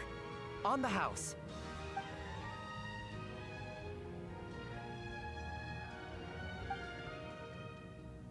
Oh, you don't have to give us anything. Please, I want to. It's not like I'm short on supply. All the extras will be useless come tomorrow anyway. It's my fault, really. I was just trying to bring home some extra mora for the family, but I bit off more than I can chew. I haven't had many takers today, so I'm still swimming in papers. What's going on here? Nothing much. I just ran into your friend here on accident. I should probably get going, actually, so... Hold on. Of course, I'm happy to compensate you with mora, it's just... I don't have any on me at the moment. I'll take 3 papers. Here. Your payment. Oh! Thank you for your patronage. May the Archons bless you with good fortune. If only I had the chance to run into such generous customers every day. I should probably just take on a smaller inventory though, right? I'm getting married soon, so sometimes it's hard to not get ahead of myself. Anyway, I should head out. Goodbye! Well, now that my affairs are settled, we should take the boat back to Poisson. We've even acquired some light reading to enjoy along the way. Actually, why don't we stick around for a little longer? Paimon just realized how hungry she is. She can't head back to Poisson on an empty stomach.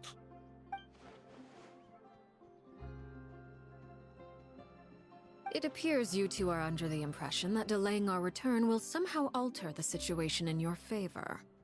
I'm sorry to ruin your fantasy, but your efforts are meaningless. That being said, I could be persuaded to give Linny some extra time. I just have one condition.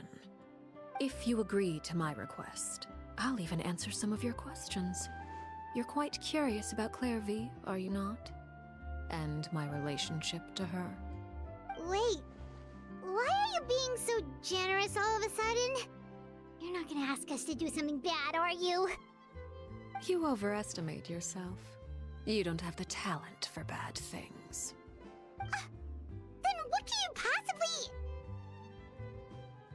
The most important consideration in a negotiation is that both sides receive something they want.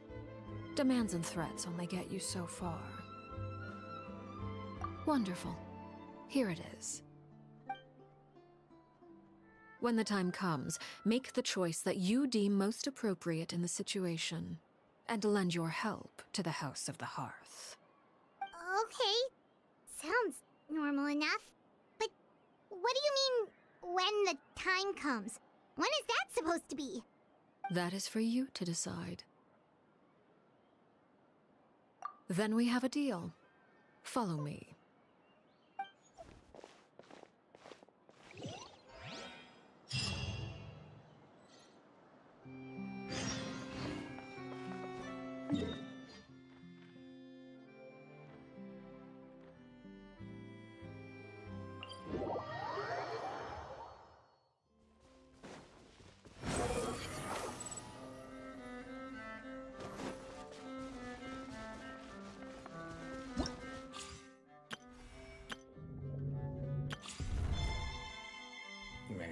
gonna take a long ass while for me to make some primo gems.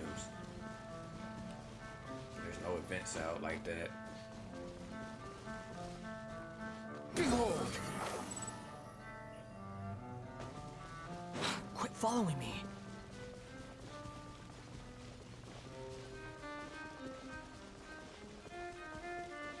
How about we explore the area ahead of us later?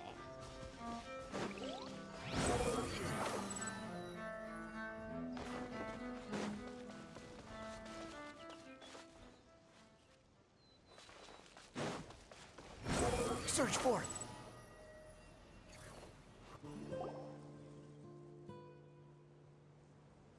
What is this place?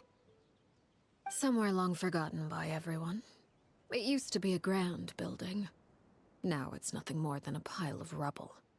No one comes here anymore, nor does anyone care about what once happened here. Although, this place does have something to do with the story I'm about to tell you. It was before I became a Harbinger, and before Linny and the others joined the House of the Hearth. Due to certain events, I first killed Clairvy and then her mother. And this is where it all happened. You were the one that killed Clairvy? Patience now. Allow me to explain Clairvy's side of the story first. I'll start from the beginning. Clairvy was 6 years old when she was brought by her mother, Crucibina, to live in the House of the Hearth. From the outside, it seemed like a fairy tale. A thriving family made up of kind adults and friendly children. Crucibina was the knave at that time, and the House of the Hearth was under her control. She was Clairvy's mother by blood, but she was also the mother to all the children in the house. Clairvy was happy here, for a time. But she quickly realized that being part of this family wasn't a fairy tale at all. It was a kind of purgatory. Purgatory? Exactly. The House of the Hearth takes in war orphans from all over Tevat. But as for how to raise them, that depends entirely on the person in charge. Crucibina came up with a novel idea.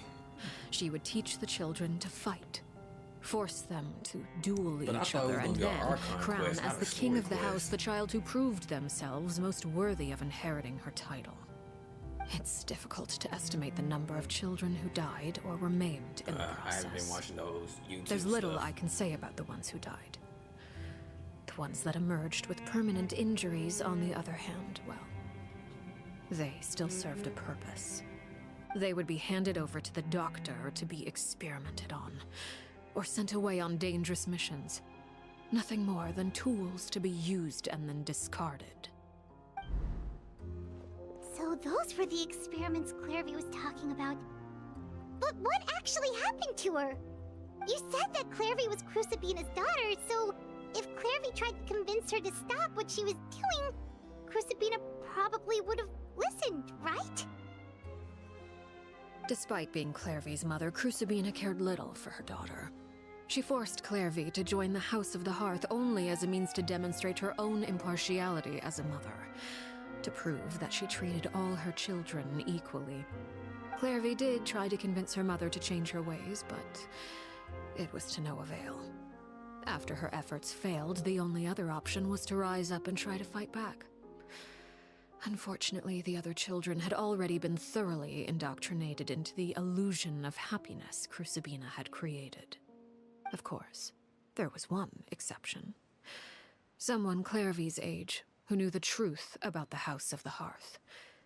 Her name was Peruere.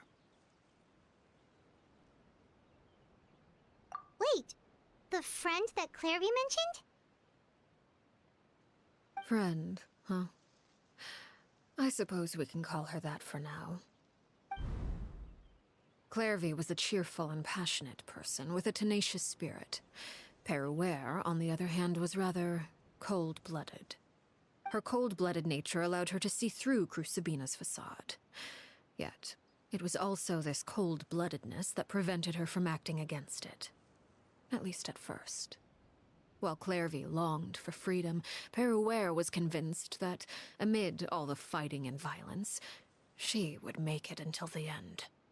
Despite their differences, the two became fast friends, united by their knowledge of the truth.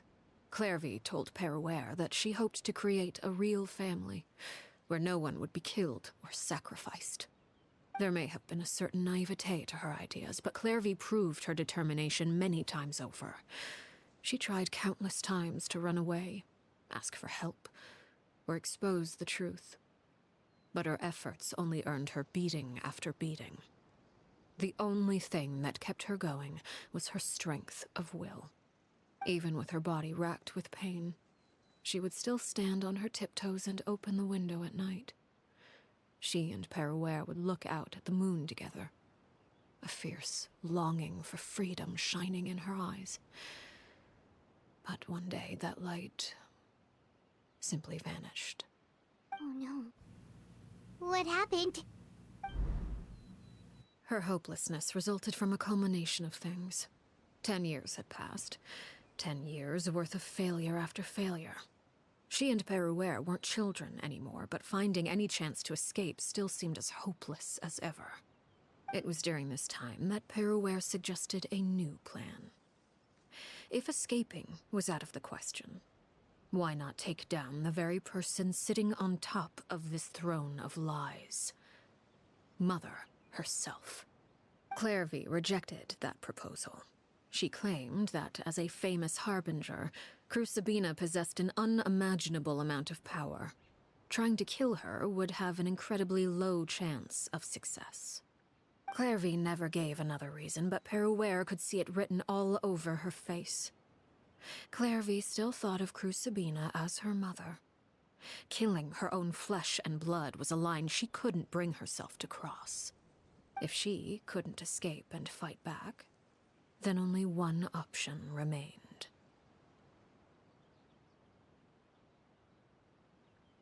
Precisely.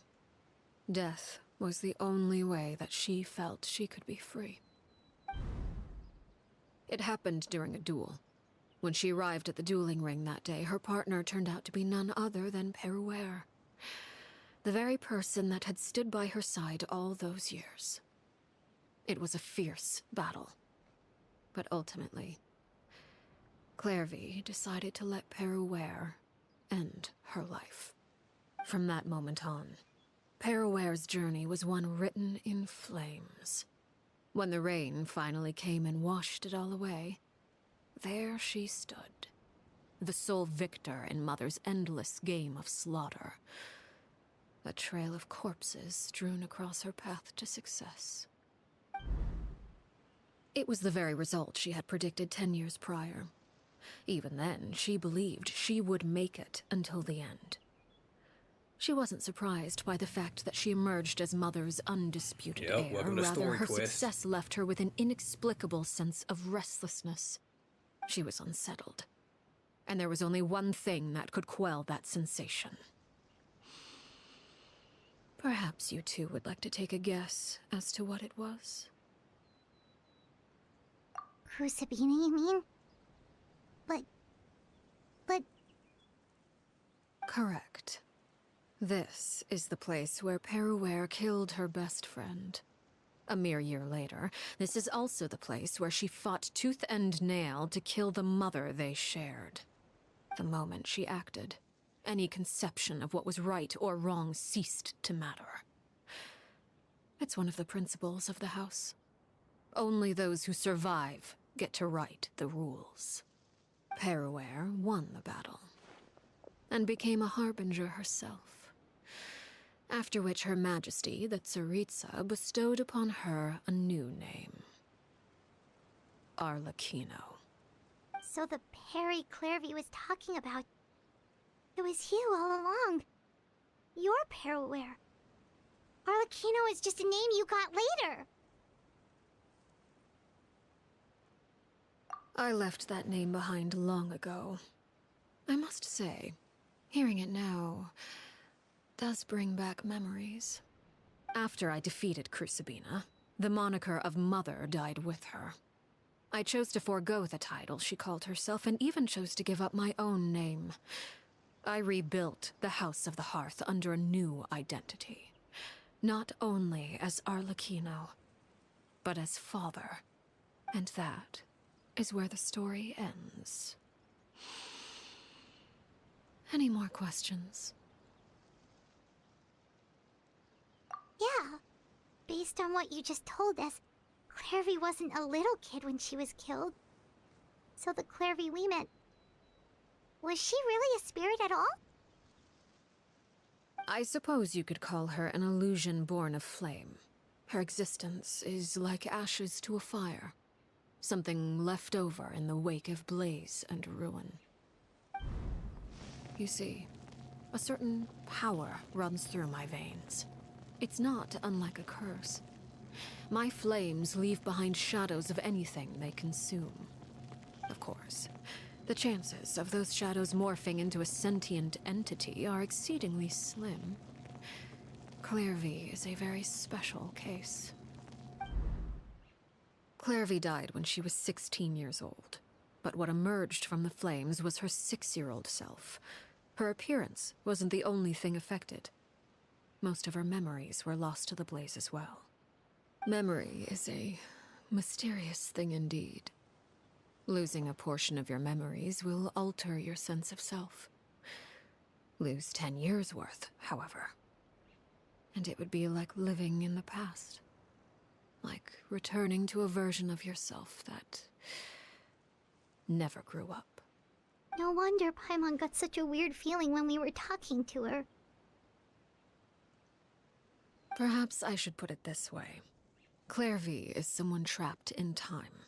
It may seem like she exists with us in the present, but she truly lives in the confines of her own past. So if all of that is true, then you must have known about Clairvy for a long time. Indeed.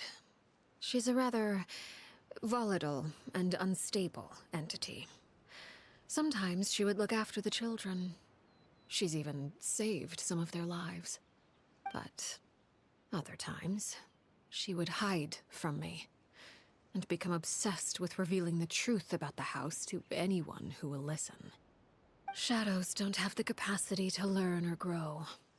Any new information they encounter is quickly forgotten over time. Your attempts to expose Clairvy to sunlight, they failed, yes? The reason is actually quite simple. In Clairvy's mind, the house is impossible to escape, and it is this very perception that traps her there.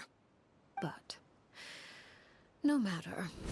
All I have to do is kill her again, and all will be resolved. I don't anticipate so much as a single speck of ash will be left behind this time. Wait! Paimon can understand why you might want her gone, but isn't there another way? So what if she's trapped in her 6-year-old self? She's still your friend! At least talk to her first! It's too late for that. She broke the rules, and now she must be punished. That goes for Filial and Nantoy as well. She's had quite the effect on them. I hope you understand. The difference between Crucibina and myself lies in our formulation of the rules, not our policy for enforcing them. Upholding the rules without question is a trait we both share, because that is how a household should be run. Is this really what you want to do? Whatever could you mean? Don't you want to say a proper goodbye at least?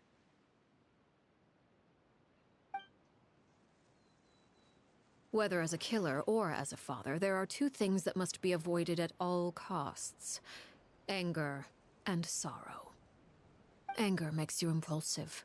Sorrow causes you to waver. Well, it appears it's about time to proceed.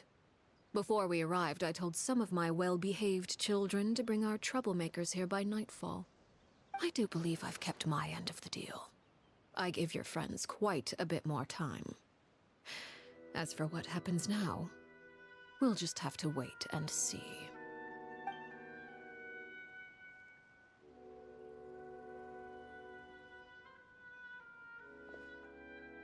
Here they are, Father. You gonna execute him? Seeing something like that would actually be a first for me.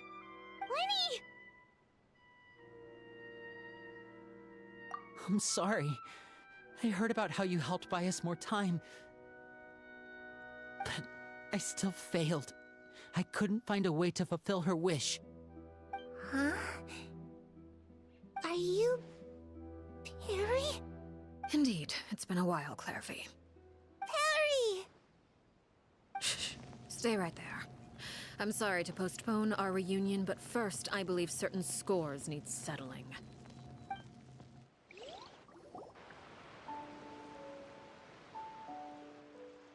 Father, let me explain. Out of my way. Father! You chose to conceal a threat to the house. And for that, you must be punished. Overall, however, I suppose your wrongdoing is hardly the most egregious of the bunch, so I'll deal with your punishments later. As for right now, Dang, Ace, you the just more watching this. pressing concerns are the traitors among us. By traitors? Do you mean us? Father, let me explain. We didn't mean to... Fultz, why don't you share what you heard? Yes, Father. Secret Midnight Meeting number 3. Participants, Filial, Nantoy, Sato, Toddy. Nantoy clearly said, if only Father wasn't the one who took us in. Sato added, I'm sick of this life. I just want to live as a normal person. Filial was the worst of them all. She called us crazies and said a bunch of mean things about Father. I did not! You're lying! Fultz is trying to frame us.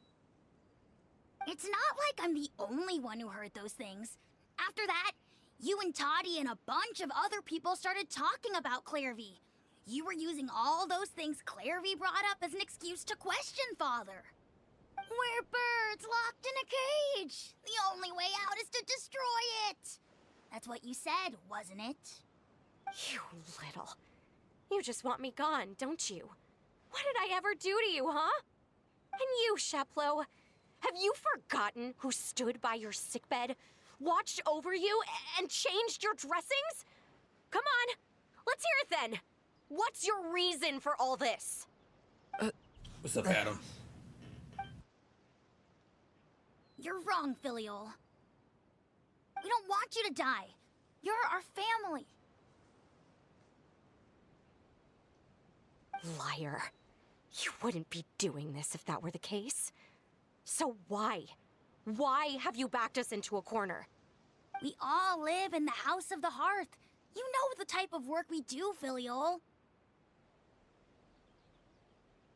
A single betrayal can cost dozens of us our lives. It's not like it's never happened before. That kind of thing is hard to forget. That's why the House of the Hearth cannot tolerate any form of betrayal. Ever since we came to Poisson, you've had 7 secret meetings. A lot of the things you talked about really crossed the line. You've been spying on us for half a month? Wait a second. Now that I think about it, the move to Poisson was just a way to make it easier to spy on us, wasn't it? Because we were all in one place. You've had this planned all along. Filial, Nantoy, I'm sorry. I owe you both my life. I owe Clairvy too. If it weren't for all your help after I got poisoned, I wouldn't be standing here today. If this were any other situation, I would do anything to repay that kindness, even if it cost me my life. But rules are rules. I'm sorry. My hands are tied. Why? Why? That's enough, Filial. We made a mistake, and we should own up to it. We broke the rules, plain and simple. And now we have to face the consequences. I'm sorry, Sheplo. Fultz. I'm sorry, Father. We accept our punishment. Chapleau, According to the rules of the House of the Hearth, how should these traitors be punished? All those who betray the house pay with their lives. And so it shall be.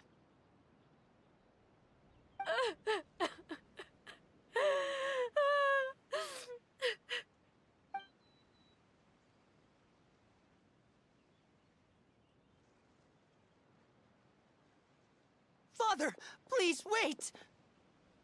Something you want to say, Linny? Please reconsider, Father. What Filial and the others did, does it really count as betrayal? We all come from broken families. From the very first day we joined the House of the Hearth, we wanted nothing more than to make it a real home. But the truth is, none of us know what a real home should look like.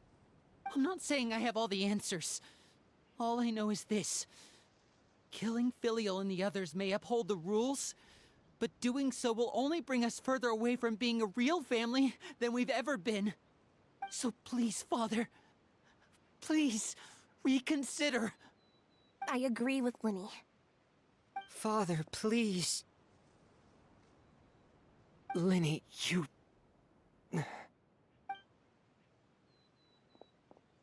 I also agree with Linny.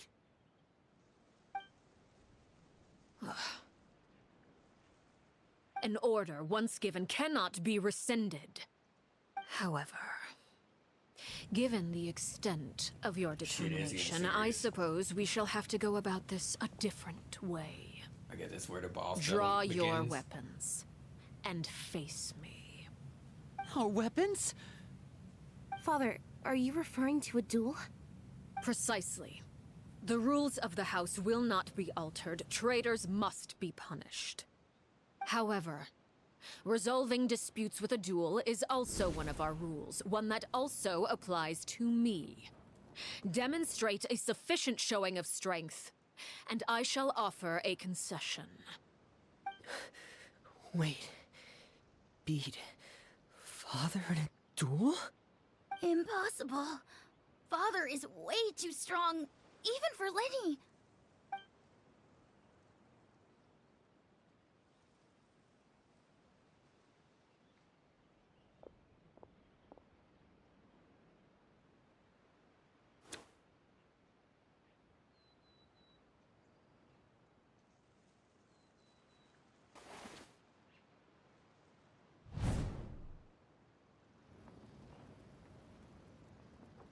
Did you hear that, Traveler? Lenny and the others have to duel the knave. What should we do? Can they really win something like that? If they lose, those people from the house are really gonna be executed. Hey, are you listening?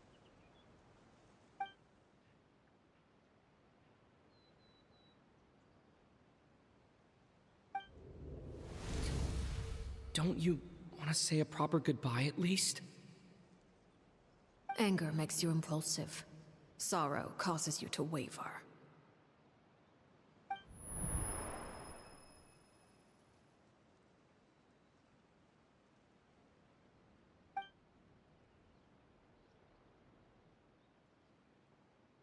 Oh. Looking at that expression on her face, she seems really serious about this. Guess that means there's no chance she's throwing the duel on purpose, huh?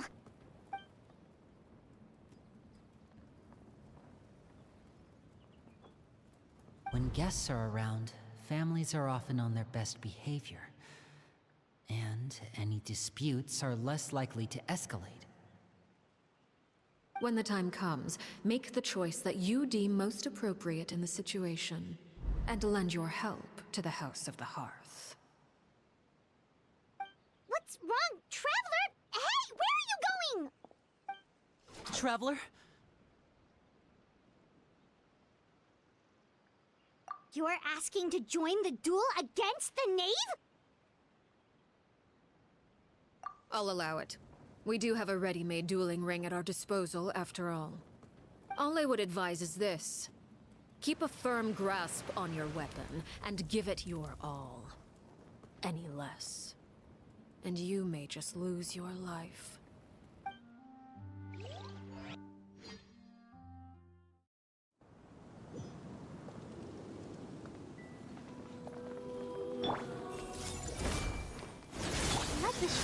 open. Is it my turn now?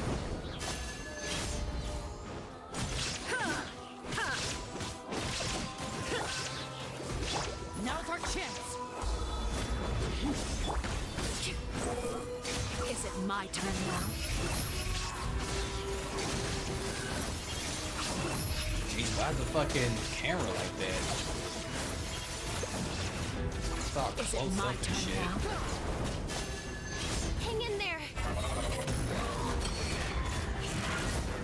Illusion shattered. Closer now. Now that's more like it.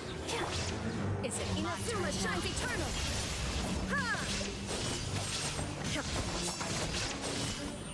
Try to pace yourself.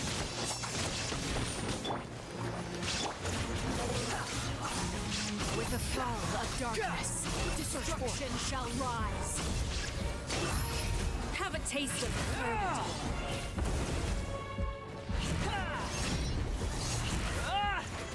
Watch out for Father's movements! Spare your energy. Running is of little use.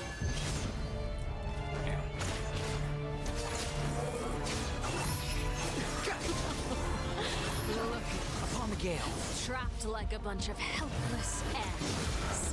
Spare your energy. Hang in there.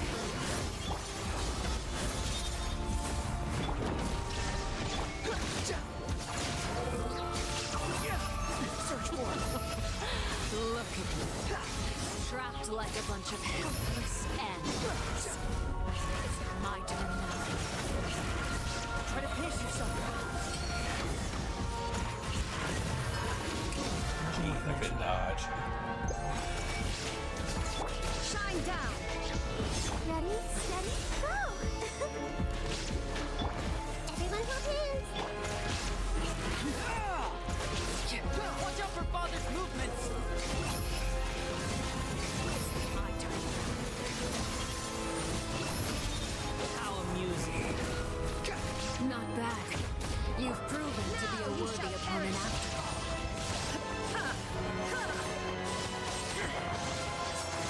Over here. Not bad. You've proven to be a worthy opponent after all. I see everything.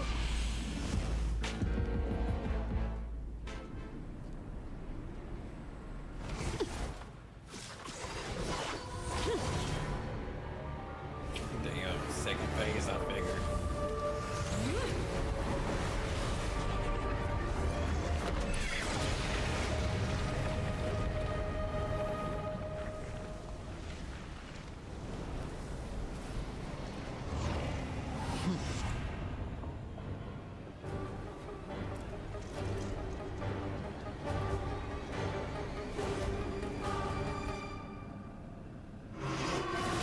Damn, you gonna start out like that? Ain't get time to dodge. Blade is all that remains. Illusion shattered. Squall and fury. Upon the gale. I'm used to this.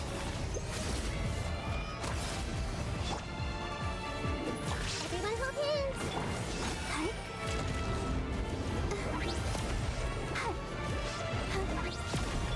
The wind, now's our chance! Over here.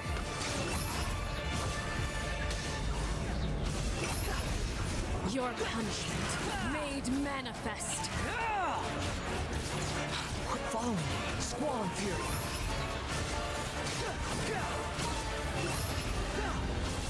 Watch out for Father's movements! Look out! Ouch.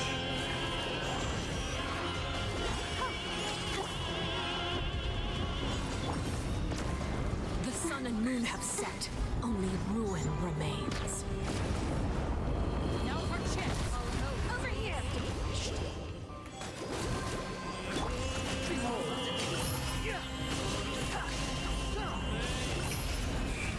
Thunder is only the beginning. Bow your head! There is no escape. Watch out for Father's movements! Look out!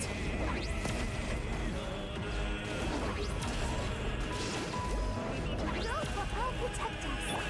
Illusion Shattered, torn to oblivion!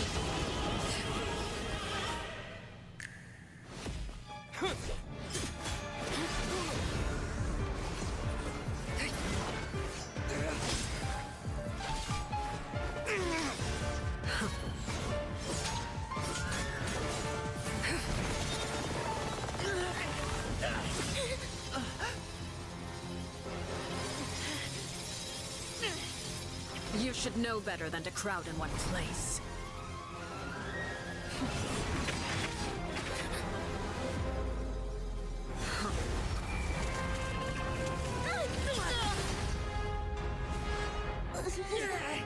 Oh, I know. No! I'm sorry, Father!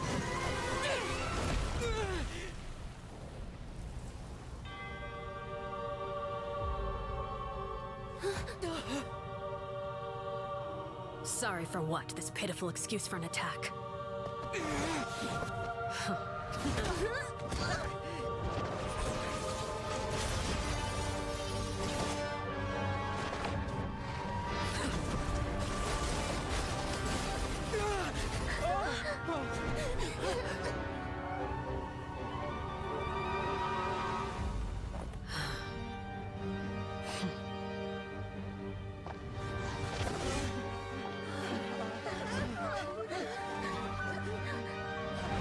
Father, no!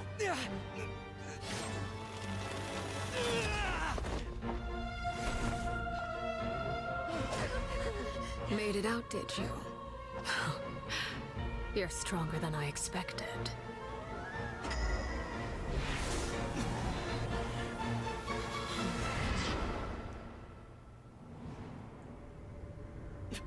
Damn, I still gotta fight this bitch.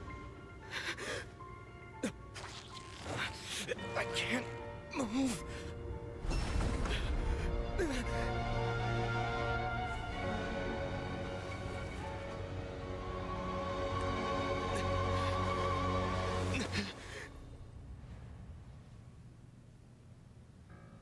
Still, not strong enough to beat me.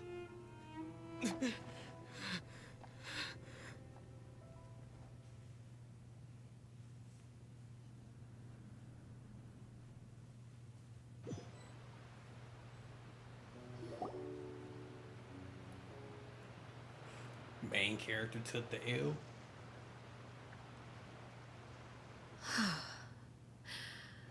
I believe we can end things here. It's not often that we get to enjoy the company of guests, after all. We wouldn't want things to get too out of hand. Brother, are you all right? Lenny! Given that I am the victor of this duel, as agreed, the punishment stands. No! I never thought things would end like this. However, everyone involved in the duel demonstrated a remarkable level of strength and determination. In light of this, I'm prepared to change the method of execution. Elwar, the bottled flames I gave you for safekeeping. Do you still have them? Yes? I wasn't sure what they were for, but I've kept them super safe. I didn't lose a single one. Wonderful. Then, in just a moment, I'll have you administer them. Bottled flames? Indeed. They're the product of a secret experiment. Under certain special circumstances, flames can be extracted from my person and preserved. Once ingested, searing pain will spread across every inch of your body. No harm will come to you physically, but your memories will be burned away. If you can withstand the pain. When you awake, you'll have forgotten everything you know about the House of the Hearth, and will be expelled from the organization. In other words, administering this concoction will kill the version of you that grew up in the house, and give you a new identity.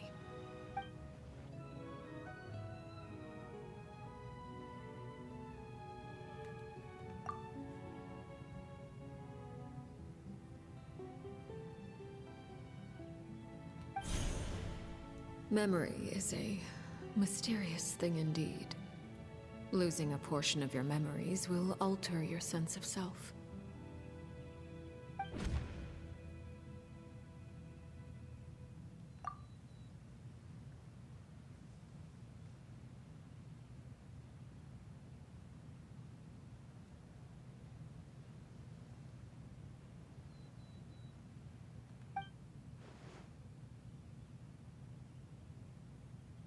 So, you're just letting us go, Father? You misunderstand. Memories are extremely important. Once consumed by flame, the version of you standing before me will die, and our secrets will die with you. So no, I don't intend to just let you go, because the person who survives will be nothing but a stranger. Even so, I won't have to live in fear anymore. I'm sorry, Father. I'm sorry I let you down. But I really... Don't cry, Filial.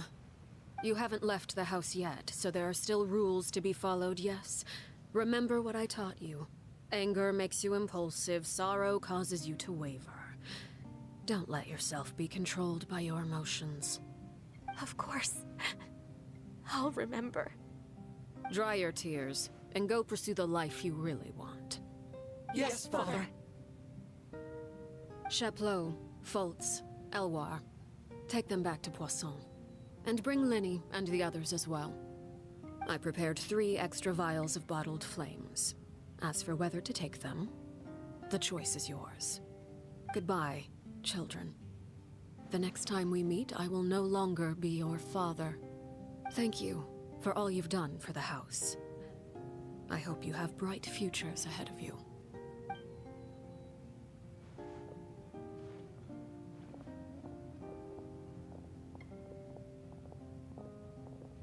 Father.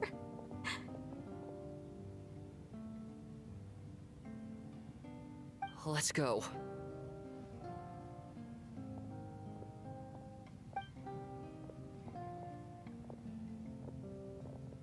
Here, grab my arm, Linny. I'll help you walk back. Yeah, that you look sad.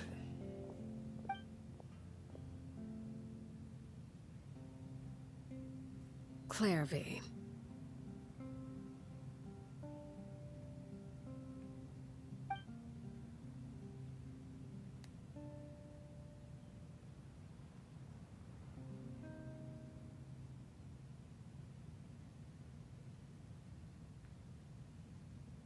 Can we talk now? I've been waiting for a super long time. You really are Perry, aren't you? I haven't seen you in so long. How come you're all grown up? Wait, did I somehow travel to the future on accident? Or am I dreaming? What a long dream. Neither. You died, Clairvy. That's what happened. You could have at least sugarcoated it a little. Look, she's done speechless.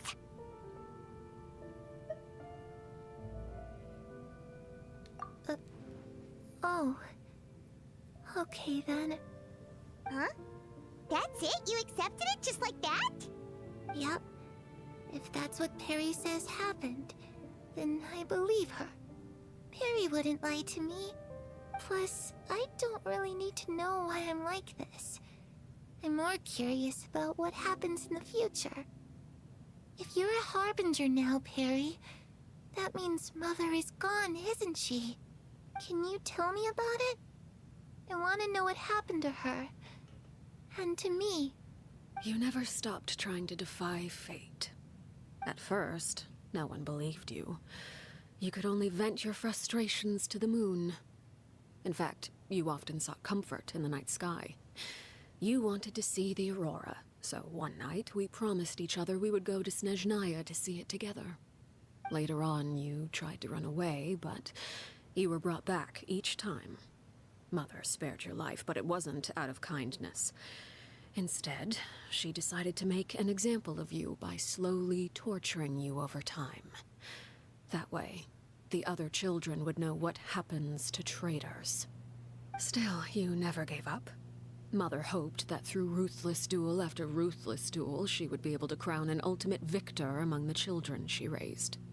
But you called on everyone to unite, to fight to a draw in order to reduce casualties.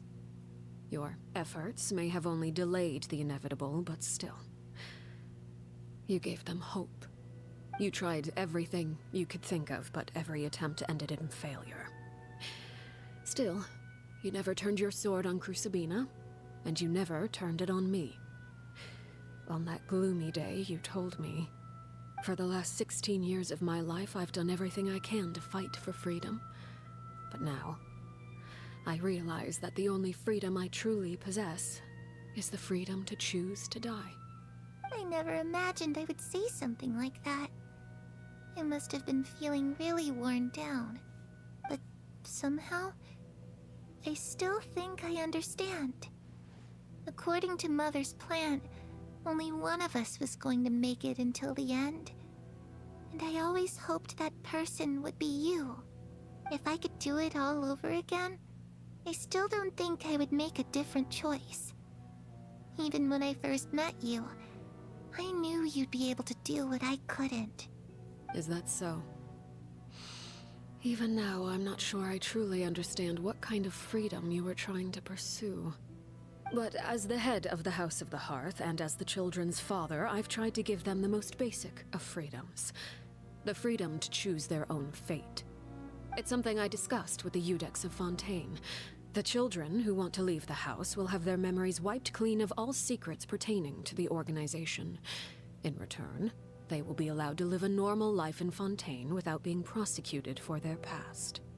Of course, I won't simply hand freedom to them on a silver platter. They have to fight for it and prove themselves worthy of it. Only freedom that is earned has true value. That's more than enough. That's exactly the kind of life I was fighting for. You know, Perry, I think you're a pretty amazing king, and a really great father, too. I'm really happy that you're the one who took over the house. I guess I do have one regret, though. I still haven't seen the outside world. Well, it just so happens that our dear guests over here have been to many nations and traveled to countless places. Perhaps they would be willing to tell you what the outside world is like. Really? Of course! We've traveled all over the place. We've got so many stories, we could probably talk your ears off for 3 days straight!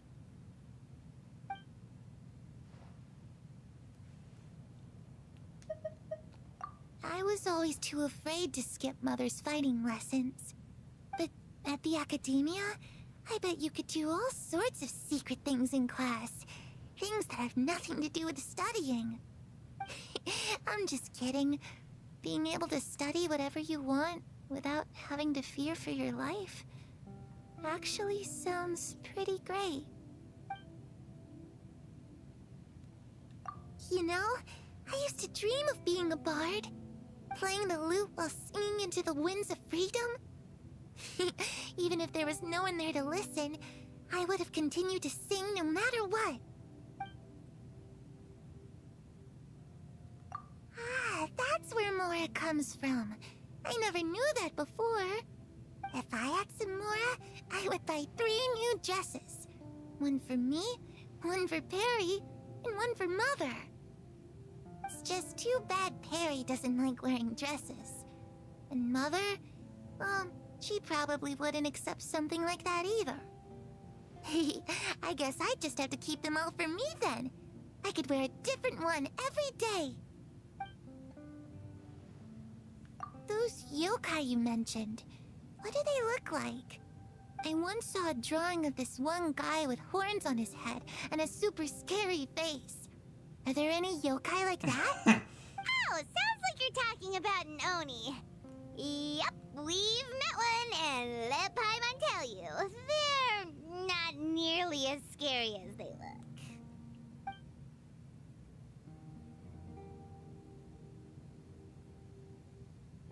The situation was super dangerous. Lenny and Lynette were accused of committing a crime, and they were going to have to stand trial at the Opera Epicles. Oh no, that must have been hard for all of you. What happened next? Don't worry, we were able to turn the situation around super quickly. All thanks to Detective Paimon, of course. How'd you do that? Come on, tell me. Yep. Okay, so it was like this.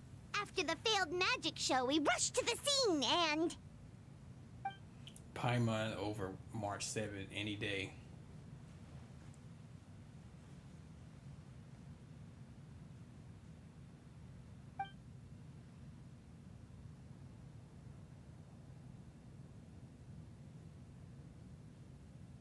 Shadows don't have the capacity to learn or grow. Any new information they encounter is quickly forgotten over time.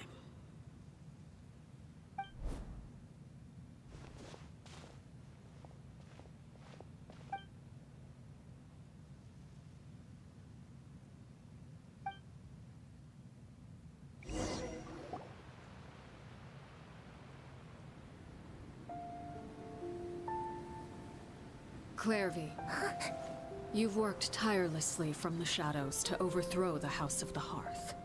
Now, by my authority as the Knave, I shall announce how this matter ends. You are hereby expelled from the House of the Hearth. You are no longer tied to this place, nor are you bound by its rules. You're saying that I can finally leave? I get to experience the outside world as well? Oh, I almost forgot. There's no getting older for me.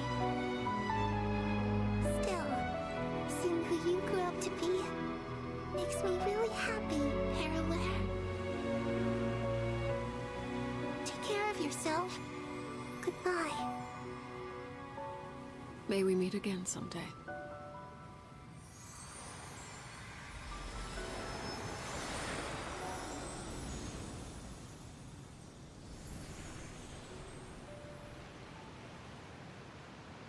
Clairvy. She left so soon. Paimon didn't even get to finish her story. I also have certain sentiments left unsaid. I wanted to tell her that the aurora I saw in Snezhnaya was just as beautiful as the ones in the pictures. But a shadow's memories reset at dawn. Had we delayed any longer, we wouldn't have had the time to say goodbye. Whatever regrets may linger, let them be lost to the coming of a new day. Father? It's Linny! Hey, Linny!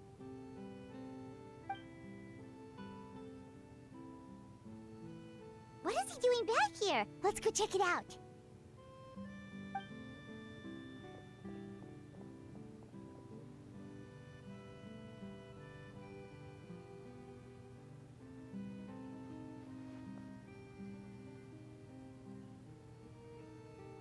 Father, the bottled flames have been administered. Filial and the others have left the house. And you?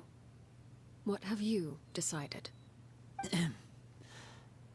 Thank you for giving us that choice, Father.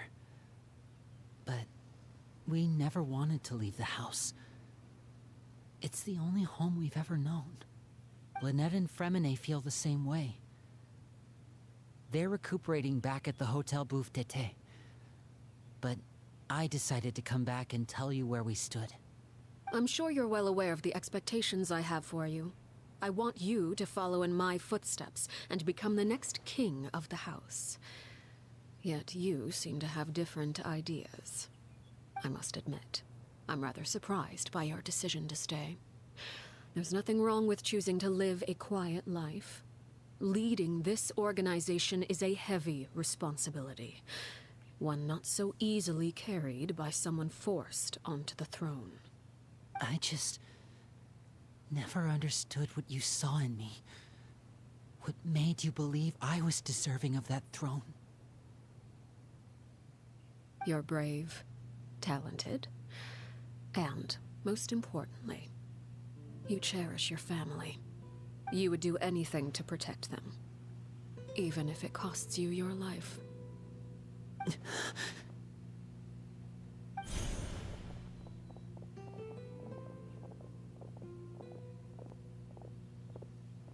Speaking up back there was so brave of you, Linny. It's all thanks to you that we were able to convince Father to back down. You're a hero, Linny. Hero. Father is the real hero. Had Father gone all out during the duel, there's no way I would have walked away with my life.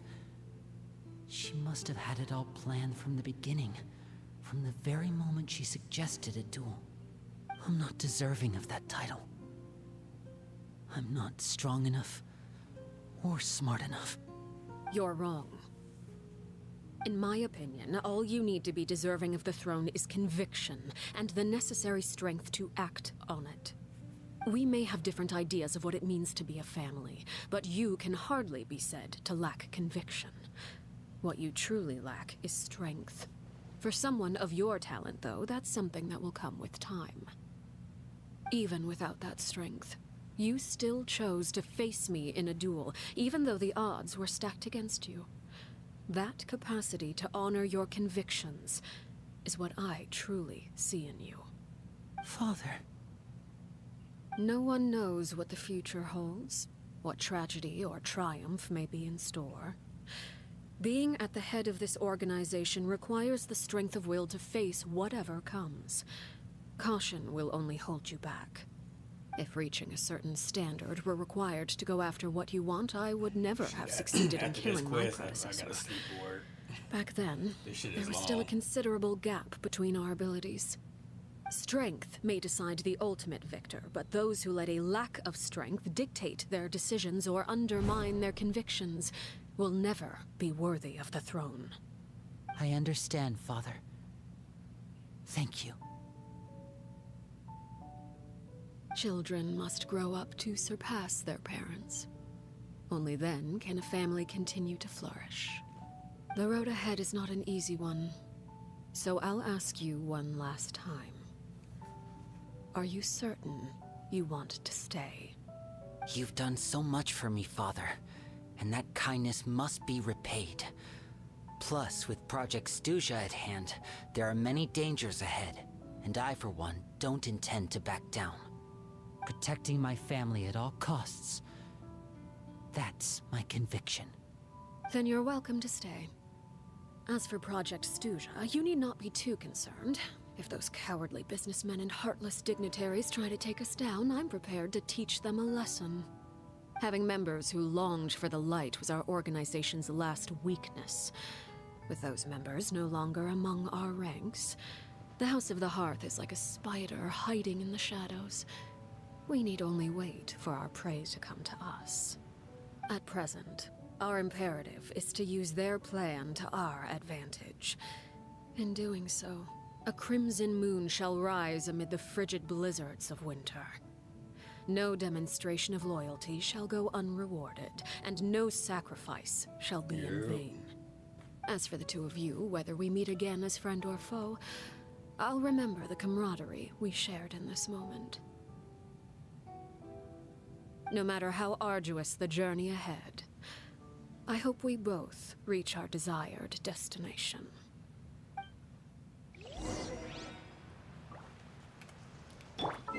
Waiting 2 goddamn days.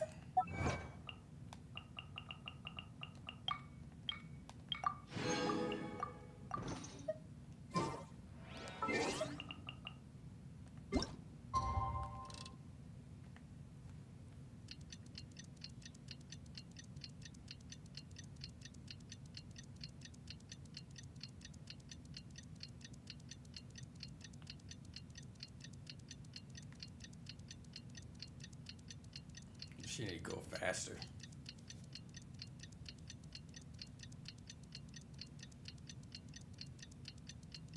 Didn't Linny say that Fremine were recovering at the Hotel Bouffe d'été? Oh, Paimon wonders how they're doing. Maybe we should go check on them. One after another. The wind rises. I'm used to this.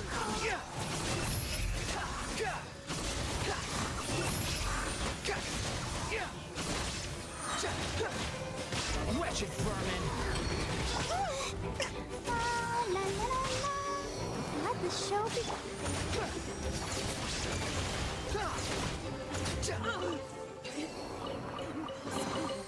Huh.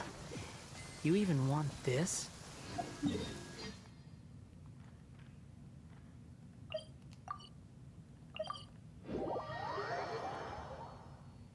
You're so... Squall and Fury!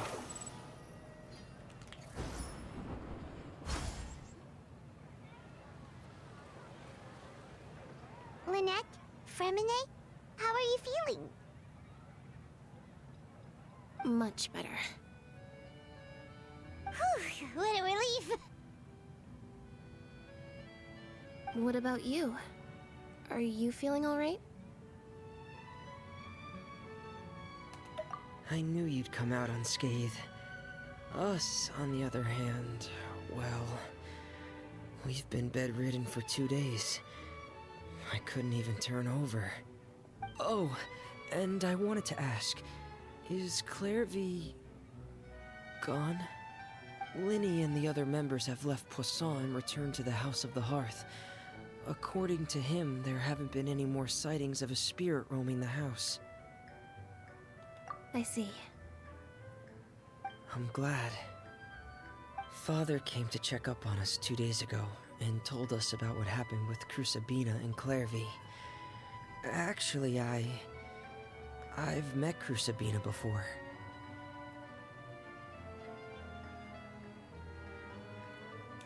Wait, what? You've met the former knave? Crusabina died a year after Clairvy. It was during the year between their deaths that I joined the House of the Hearth. Crusabina had an extremely cruel and radical way of doing things. While she was alive, the atmosphere in the house was suffocating. When I joined, though, the experiment she valued so much had already come to an end, and all the people involved, dead and injured alike, were gone. Crusabina never talked about the past with us newcomers. A couple of months after I joined, Father killed Crusabina and burned all her files. With that, the names of all the people subjected to her experiments, Clairvy included, were lost to the flames, along with the painful memories they represented. Father took in Lenny and me a couple months after that, but she never mentioned anything about Crusabina or Clairvy. It really seems like something she was planning to keep to herself. The last time you talked to her, did she mention why she kept it a secret for so long? She said she didn't want us to be affected by the darkness of the past. She was worried we'd develop a false sense of gratitude towards her if we knew about it. The foundation of a family should be free of any corrupting influence. Whatever happened in the past, it has nothing to do with who we are now. And that's what Father told us in the end. But I still thanked her for everything. It was only after hearing about what Crusabina did that I finally realized how insignificant our lives could have been. The members of the house meant nothing to her. To say that she valued them in any way, even just as a tool, would probably be giving her too much credit. If Father hadn't taken over the House of the Hearth, I probably would have already... Father rarely brings up the fact that she saved us. She doesn't believe that being indebted to her should be what ties us together. But even if we didn't owe her anything, we would still choose to stay. Because this is our home. We may have arguments or times when we feel wronged.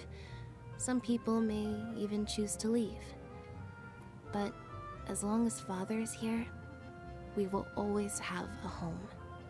Whether the path before us is bathed in sunlight or shrouded in shadow, we'll follow Father wherever she chooses to go. So I wanted to say thank you for helping us make it through this crisis. Without your help, we could have lost a lot more along the way. Oh, we didn't do anything, really. Of course. You're welcome anytime. Are Filial and Nantoy okay? I actually saw them at a cafe this morning. They didn't recognize me. From what I could tell, they were drinking coffee and talking about one of the operas that started running recently. They seemed happy. If I had to take a guess, I would say they finally found the kind of life they always wished for.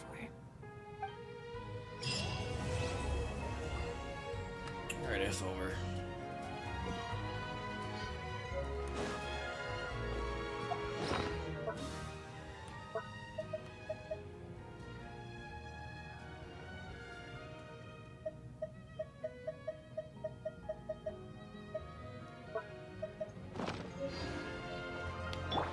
I'll protect us.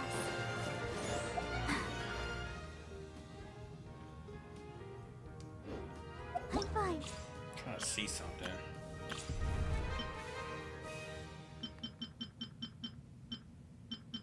Supposed to be some new boss or some shit. Yeah. Wait, it's a new location? Yep.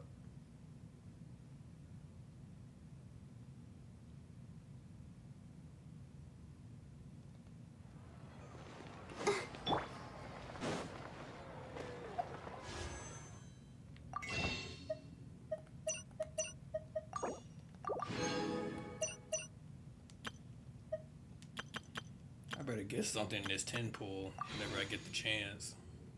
I'm not doing single pools. Screw that. Behold! But yeah, let me see. Yeah, I'm gonna go. I got work in like slow. 6 hours. Yeah. I'll probably see if I'll stream tomorrow. Yeah. I'll see you later. Good night.